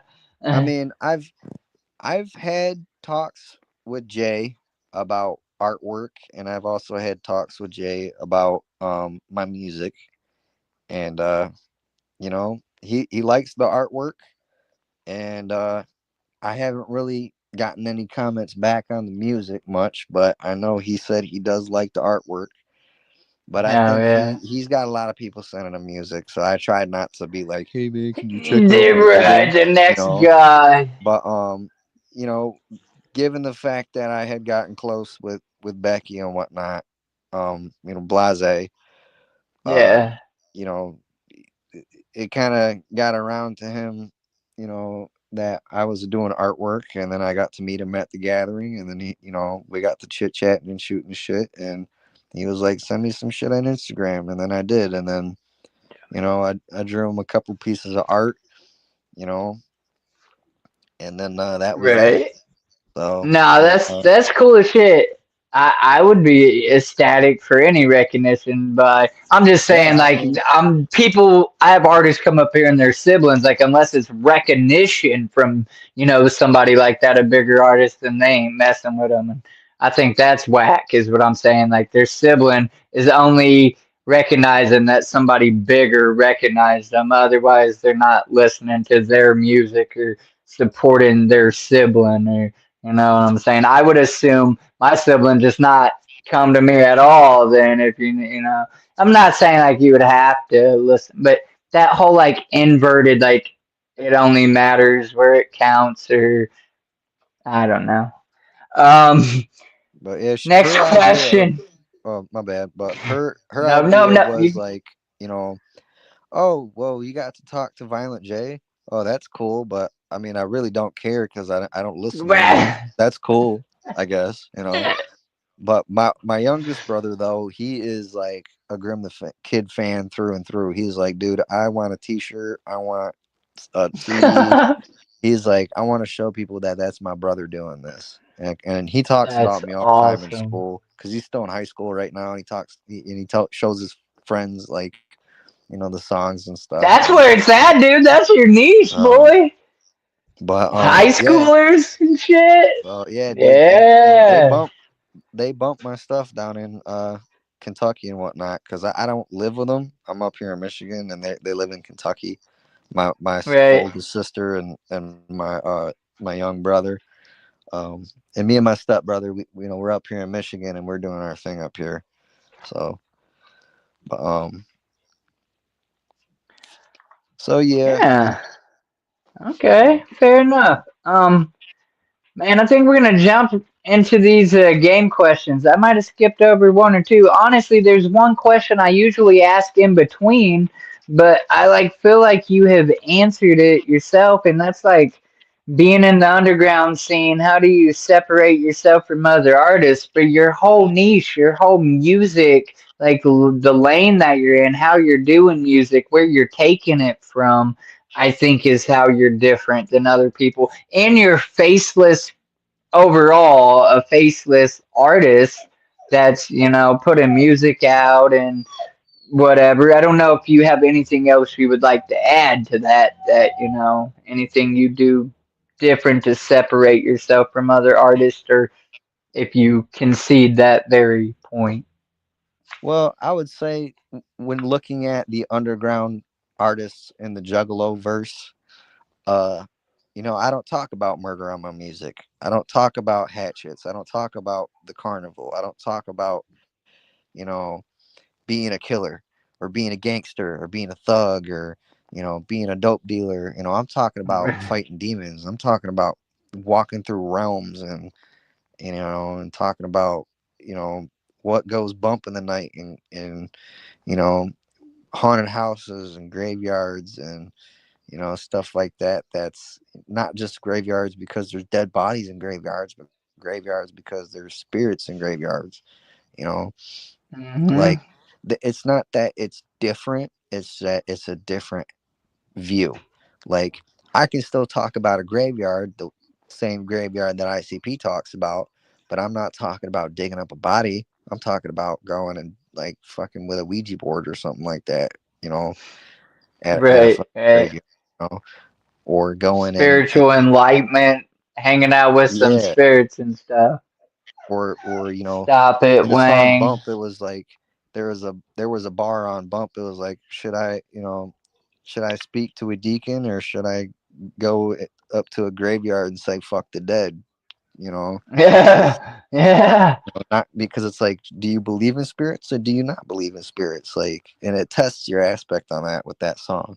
Oh, I wholeheartedly do. That's for sure. I walk through a graveyard twice a day, every day, going to work and coming home from it. So yeah, it's like I feel like the paranormal aspect and the view on like ghosts and and cryptids Is is your kind of what makes different? me different. That's my bread and butter. So Absolutely. We're gonna jump into these game questions, man, and these are gonna go by fairly quick or whatever. We've been live for we just hit 2 hours. I want to thank you ahead of time for your time. I'm yeah, sorry of it course. started out a little rocky on my part. I thought I got you that link or whatever, and obviously I didn't. You're different because you're not on Facebook like everybody else. That's how you're different from everybody in the underground. Um, but at any rate, no, I really do appreciate your time and effort and everybody that's came through. The later it's getting, people are, coming and going, and it's okay. The whole point is people are going to see it on the replay. Those of you that watch this on the replay and make it to the end of it, you freaking matter. I love you and thank you very much. Yes, Um, thank you very much for but sticking out with we're us. gonna we're gonna jump through these game questions, and you said you've never watched my streams, so pretty much it's either or questions, and you pick one or the other or neither. Obviously, neither's no fun, but there might be something that is literally a neither for you, so that's cool. Maybe you give an alternative answer or whatever. But so yeah, it the first one starts with Twix or Reese's. Mm, that's a hard one, but honestly, I'm gonna have to say Reese's. Twix kind of hurts my Okay. teeth a little bit. I got holes in Yeah, it, so right. Reese's. Yeah, I fuck Summer. with. Yeah, I like both, and that's why I used them. Like you either have caramel and chocolate, or caramel and or chocolate and peanut butter. So it's a really good toss up. But I feel you with the like hurting teeth, which I ain't even got tops no more. Again, I'm almost 10 years older than you. I'm old and shit. But yeah, so I feel you. Next one is summer or winter. 100% summer. I live in Michigan. We ain't got nothing. It's either summer or cold. That's Yeah, it. like bone chilling cold. Yeah, it's summer or it's cold outside. So yeah, I like summer. Day or night. I'd say night. It's my most productive part of the day. Yeah, I'm a night owl and I hate mornings. But Dude, sometimes it same. is nice to get up early and start your day and have more time to like do stuff. Like when you really need to get something done. But no, my go-to time is nighttime. Yep, nights are where it's at, man. I like being nocturnal. Creature of the night, as Trucker, they say. yeah, truck or car. I'd say car. I'm not really a truck driver, man. Yeah. So I say truck because you can always earn $1. There's always somebody needing something hauled or whatnot, or you got to pay somebody to haul something or whatever the case may be. So, but no, I dig it. I can understand the car, and obviously, I guess the alternative would be an SUV or something, huh? Or a motorcycle. Or, um. Okay, you're taking your sweetheart out on a date. Are you going for a movie night or roller skating? that's a hard one because it's like, there's a couple good movies that could be out, and I'm all down for, you know, peeping out a film. There's a lot of good movies, but at the end of it, I'd probably say roller skating because, it's more, you know, like you could, Interactive or yeah, like engaging or she could laugh at me when I fall on my ass. yeah, right, right, right. The movie could just be a bummer. I be Yeah. passing out unless it really keeps me by the Weibos. Sometimes I'm tired. I'm like, oh, this is great. Halfway through, I don't know. I'm In my out. eyes, it just seems like roller skating. It makes you feel young again. You know what I mean? Uh, Yeah, go break your legs and like, woo, get your sweat yeah. on. All Yeah. right, pizza or pasta? I say pizza, man. You can't go wrong with pizza. Yeah, I'm with you. Actually, yeah, you can. I actually got a story about that. Oh my So I got stranded God. in Iowa last night, or not last night, but I got stranded in Iowa uh, a few years ago, and I had rolled up at a gas station, and it was like one of those creepy ass, like you know, like broke gas stations in the middle of Right. nowhere. You know, Yeah. everybody's got Sketchy one. ass. Yeah. Yeah, everybody's got one of those. So yeah, so I rolled up in there, and this guy had a tortilla shell with tomato sauce or tomato paste, not tomato sauce, but tomato paste. Um, like the Kraft cheese, Trying to keep you out of it, Nicole. as in like the square slices of cheese that are super No, keep orange, going. I just need to turn. that like you would make a grilled cheese with like you take off the plastic and whatnot. That and bologna, and they tried to tell me that that was a pepperoni pizza,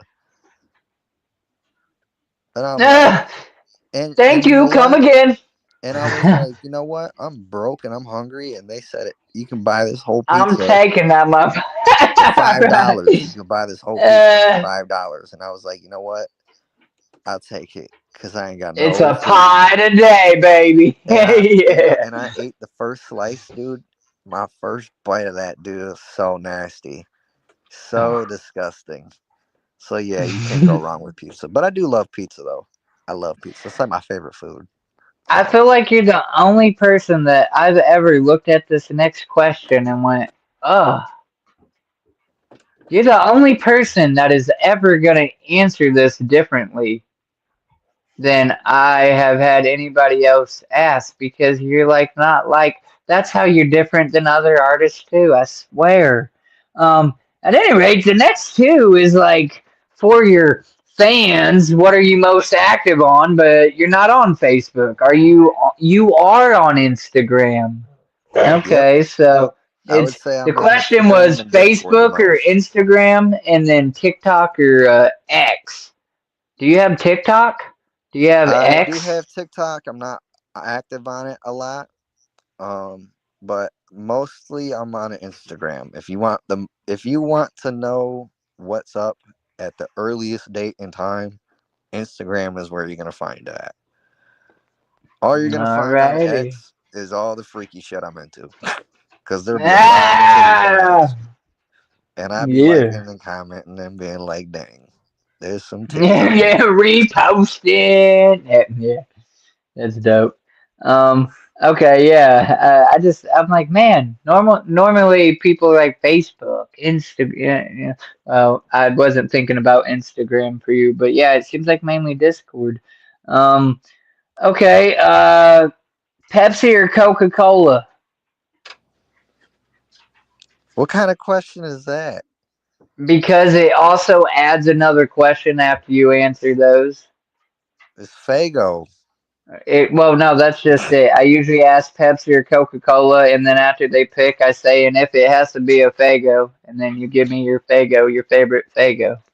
Yeah, I don't really drink Pepsi or Coke, man. But if I had to Well, pick, I mean, products like man, Mountain see, Dew or because Coca Cola in it, like if we're just talking about regular Coca Cola and regular Pepsi, well, okay, no, the products. So it can be their okay, sub sodas too. You know, so like Pepsi has Mountain Dew and so on, Mountain and Dew like has a for tendency me, to hurt it's my Dr. stomach. Pepper. I don't know if that's Dr. Pepsi Pepper is or probably what I would choose if I had to choose something other than Fago.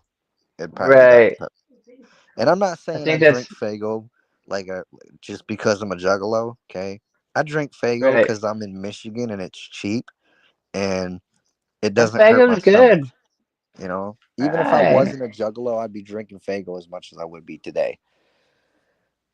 I drink a lot of Dr. Pepper and root beer. My go-to Fago is fireworks, though. I like candy apple as a treat and dreaming as a treat. And I haven't got to try that Jolly Green apple yet, but my My opinion go-to on Jolly Fago Green is Apple is firework or not cotton candy. that great. I'm not a fan of that Jolly Green Apple, man. That's just Oh, me you, though. you being in Michigan, yeah, they definitely have it. They ain't got it over here in Indiana. So you know those caramel apple suckers that's got like the brown taffy and it's got the green. Mm-hmm. It tastes like that. I was never a Mm. fan of those suckers growing up, so I was just like, yeah, nah, I'm good. But yeah, that's what it tastes like. The green apple flavor in it, that's what it tastes like. Huh. Interesting. So, Well, but my my go to for Fago would be Moon Mist, but my treat Fago, I would say, would be Moon Mist Blue. And a gas station that is located in Saginaw, right across the street from this, or right next door to this Dollar General that's in Saginaw, has them by the pounds, bro. They got hella Fago in there. And Moon Mist Blue is among one of those. And I actually, like last year at the gathering, I brought like 8 Moon Mist Blues to the gathering per recommendation on a couple scroll keepers. So so I got to try last year. I didn't even know. We got a store that just recently, well, now it's been there a minute, but at the time when I found it, it had only been there, I don't know, 6 months or something. And that actually broadened our Fago selection, but we still don't have that Jolly Green, whatever, or hasn't since I've been there, anyhow. But it allowed me to try blue raspberry Fago. I didn't even know that was a thing, and I don't know if you've tried that. That was pretty good. I wouldn't get it a whole lot or all the time. I don't even think I'd call it a treat. Like just once in a blue moon, it'd be okay. But just to actually try it was pretty dope. yeah, Uh, Blue Jazz and Raz is pretty good. So okay. Pie or cake? um, I would say cake. I'd be all right with some cake. All So right. All right. You are forced to either walk 3 miles in the rain or 5 miles in the desert, provided a couple shade spots and water so you don't dehydrate. could you repeat that question one more time? You either have to make a 3 mile walk in the rain or a 5 mile walk in the desert, provided water and a couple shade spots to stop along the way so that you don't dehydrate. I'd probably walk in the rain. That's pretty much what most people say. I think I've only had two artists, and I've done like almost 100 of these now. I mean, Only two artists there's said a that they would do the desert. it's not that I would be opposed to doing the desert. It's just like, you know, I like I'm an adventurous person, you know, like so walking through a desert sounds dope to me. It does. But Right. at the same time, like I like walking. I like the rain, so like I can't really I go wrong love either way. I love how you're looking at it positive. Like, so I'm adventurous and I like the rain. Most people are like, well, I hate freaking walking, period. So I guess it's Like gonna be 3 miles. Like, I'm not a fan of the rain when I'm driving, but when I'm walking, I'm like, man, fuck, I don't, I'm what am I on a hydroplane walking? Get out of here. that's dope, man. Uh, hell yeah. Mexican food or Chinese? I like tacos and nachos, so I'd say Mexican. I'm not really a fan of Chinese food. All right, all right. Um, surfing or skateboarding? Skateboarding, specifically longboarding, dude. I love to longboard. I've never longboarded. I've played around on a skateboard, but I'm no good at it. I could drop in on a half pipe, but I couldn't really do no tricks or nothing. See, that's the thing with longboarding is you don't have to do tricks or anything. It's strictly just cruising down the street because Hell like the yeah. way that the wheels are created, they got bearings in them to where can you don't have to keep kicking to keep rolling, and it's just a relaxing stroll, you know. And then you still got the Right. same like freshness of like, you got the designs in the bottom of the board and whatnot, and you don't have to know how to do Right. kick flipping and anything like that. It's not made for tricks. It's made for cruising down the street. You know, Right. It's kind of so dope. it I never thought of it you that way. I'm gonna dude, you go can get go up me to a like 40 longboard. miles, 50 miles an hour on some of them things if you're good at keeping your balance. Yeah, So yeah. yeah, Hell yeah. me and the homies used to longboard all around the city and whatnot. So I like to rollerblade. I'll go hey, that's fun rollerblade in too. But freestyle. I'd be falling on my ass too much, so I can't be doing none of that. So Again, I ain't doing too many tricks, but just freestyle skating around town on blades. That's pretty dope for a couple hours until I'm like, oh, my oh yeah, legs. Okay, man, you're given $5,000 cash money, but you have to pick one store to spend it at immediately. Where are you going? And maybe what are you getting? one store to spend $5,000 at. I would Hmm. probably say um Guitar Center. Is there a specific one local to you that you would go to? Just a Saginaw Guitar Center. You know, um, and just buying some guitars and because I would play a little bit of guitar and Oh yeah, do you incorporate that in your music? I will be in the future. Not right Okay. now though. I wanted everything right now to be as gritty as possible for this album, so I didn't really incorporate too much guitar more than I did with piano and whatnot. Um, but the next album there will be some guitar in the works and whatnot. But the you know, Medi boards and plugins and stuff like that. Like I could spend so much money in Guitar Center just upgrading my music stuff. So Absolutely. if I didn't spend it at Guitar Center, I'd probably spend it getting like art stuff, or I'd go and buy manga at like Barnes and Nobles.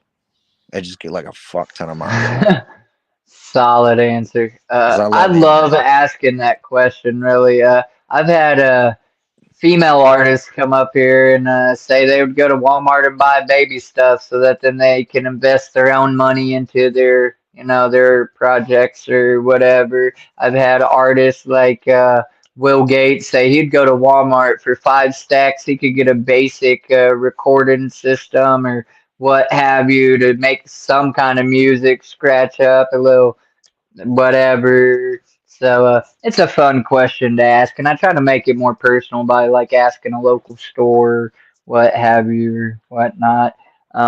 I got three fill in the blank questions for you, man, and we're gonna get you out of here. Again, Alrighty, run it up, man. thank you very much. The first fill in the blank question goes as follows: My favorite vacation was blank. Hands down, The Gathering. Oh, okay, that's definitely Nothing a beats The vacation. Gathering, man. You can't. That's that's peak vacation. I agree. And see, I asked that question because like my family never really done family vacation. Don't get it twisted. I mean, I'm not trying to poor me. We were poor or whatever, but like we did get to go to Six Flags. That was local to us. But like anybody that I knew, their family planned to go like a whole different state or out of the country, and we didn't get to do that kind of shit. So. I like to ask that question to see where everybody went. I interviewed Willie Hayes the other day, and that man's been all over the world, and it's beautiful. I like hearing the stories or whatever. So, but I absolutely agree. The Gathering is a great, solid answer to that. that question always because there's nothing like it. There is nothing like the experience that we experience in those very few days, which seem like an eternity, or we hold it in our hearts all year to the next one or the next event, or it's awesome. Good answer. I'd Uh, like to visit Japan one day, but yeah, yeah, that'd be something I'd like to do. right. The bicycle I had most as a kid was blank.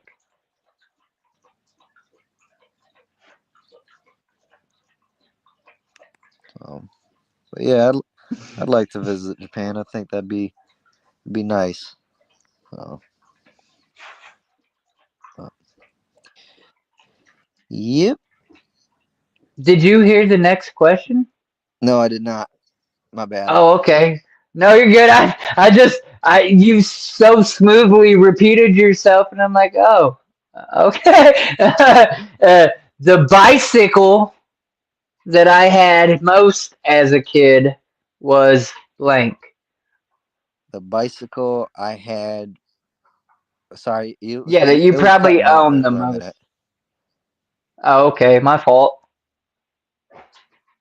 So what was the question again? The bicycle that I had most as a kid Okay. was blank. What kind of bicycle do you think you had most? Like for me, I probably had a mongoose or a Nex the most, and it had the Oh. mags on it with the fat boy pegs. But my first bike was a Huffy Rocket that I Oh, okay. remember, a red I one. see what you're asking. Yeah, I had a next Bicycle. bike. It was my dad's, Yeah. and it was green, and it had pegs on the back of it. I rode it up and down the road, because we had a corner store right down the road from us, and I I would ride the bike, and then my sister would hop on the pegs, and we'd go get like fucking Fago and chips and candy and shit. So Right, right. Hell yeah. Um. Okay, so the last one I have for you is the best part about the beach is blank. best part about the beach, I would say, is I mean, the sun is nice, the water is nice, and the scenery's nice. But I do have to say, there do be some baddies on the beach, my guy. Depending on which beach you go to, there definitely be some baddies on the beach. Yeah, you see some fine little ladies walking across the beach, man. So absolutely. That's not my favorite part though, but I definitely concede that part. Again, maybe it's just me being an old hippie man, but the best part about the beach to me is stepping on that crest and realizing you're never gonna be bigger than Mother Nature. Like embracing the raw power of nature is just something for me. Toes in the water, like that's an awesome feeling. It kind of humbles me or relaxes me or gives me some zen, if you will. right. No, I mean, So no, it's I mean, that's the going answer. I expect everybody to be like bitches in bikinis, but ultimately, it's different for everybody, and it's random questions. See what everybody answers it differently. Surprisingly, you, well, there's been a you gotta couple appreciate the similar. beauty you gotta appreciate the beauty of women. You know what I mean? Yeah, yeah. Um, Gotta love our ladies. yeah, um, at at any rate, man, this is usually where I'll have you give any shout outs that you want to give that maybe you haven't given throughout the video or whatever. If there's anybody you want to shout out, say thank you to, or anything of like that nature, we are, like we said earlier, we're going to get all of your links. And for anybody watching this on the replay, go to the description of this video and you will be able to find all of his links that he wants you to have anyhow. So his music platforms, we'll probably get his Instagram from him and throw that up there under the description of this video.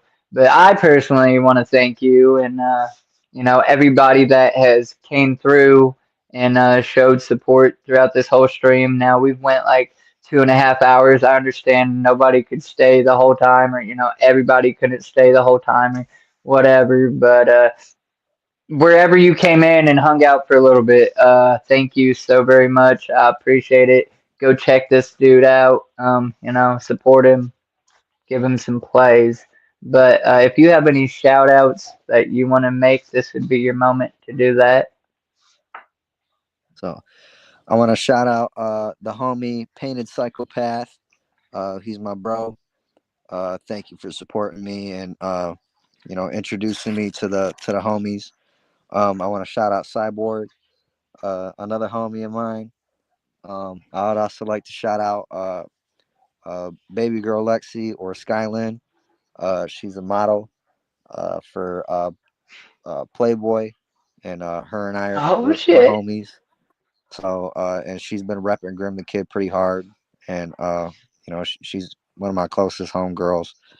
Um, she's like a sister to me, man, and she's absolutely dope. She's got wonderful photography and modeling skills. Um, I'd also like to shout out my brother Riley. Much love to him. Uh, Shout out to everybody that I'm in discords with. You know, um, the scroll keepers, whatnot. I got love for the scroll keepers, every single one of them. Um, Hell yeah! uh, Shout out to Blase Rose and Roxy Red. Petty girls. Shout out to them for everything they're doing and everything that they've taught me. Uh, Shout out to Frankie Goldie and Ace Tone, Shout Acetone. out Gloom Unit. Hell Yeah, yeah! shout out Gloom Acetone Unit. Bogey. Humble Among. I got mad love for Humble Among. Um, and just shout out to Juggalo family because y'all the shit. Hell Um, yes. and Percy Bones too. Shout out Percy Bones. Yeah, well, we'll give him a shout out for sure. Yeah, man. That was cool seeing him in his stream, and that's why it made me bring him up. And it's cool that you guys actually had some kind of little connection at the gathering and whatnot. Graham, you've been really thorough with your answers. I never felt rushed from you, and I hope like you enjoyed the stream. I did. I actually got to know quite a bit about you being as I didn't know who you were at all. I am guilty of not listening to a whole lot of your music before, but now I'm definitely going to look you up. I'm going to follow you on your platform, so I don't have a choice but to hear your new songs that drop. And I like to end my streams the same way every time, dude. I like to tell people to tell somebody you love them because life is too damn short and you don't know who needs to hear that. And it could be you that could alter their way of thinking, their course of action, and how they feel if just for that moment. You don't know what somebody's going through, and they might need somebody to ask them if they're okay. So tell somebody you love them. Life's too short. Don't be ugly. And thank you, everybody, for coming and tuning in to this getting to know the artist interview. So thanks again, Grim the Kid. Widget, you always holding it down, homie. I love you so much. Thank you. Everybody that came through, much love. Till next time, let's get some. Let's see if they'll do the hearts for me. There they go. Oh, and Evil Cook showed me this. Let's see if they'll do it. You can do like a rock star. Yeah! And we're going to end with my little media that I didn't play that I normally play here. So let's see if this plays. Yeah.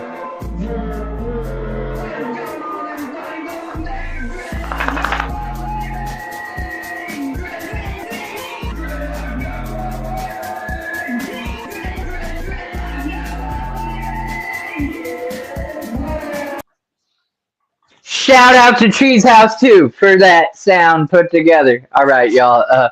You've been great. We're out of here. All right, woo woo.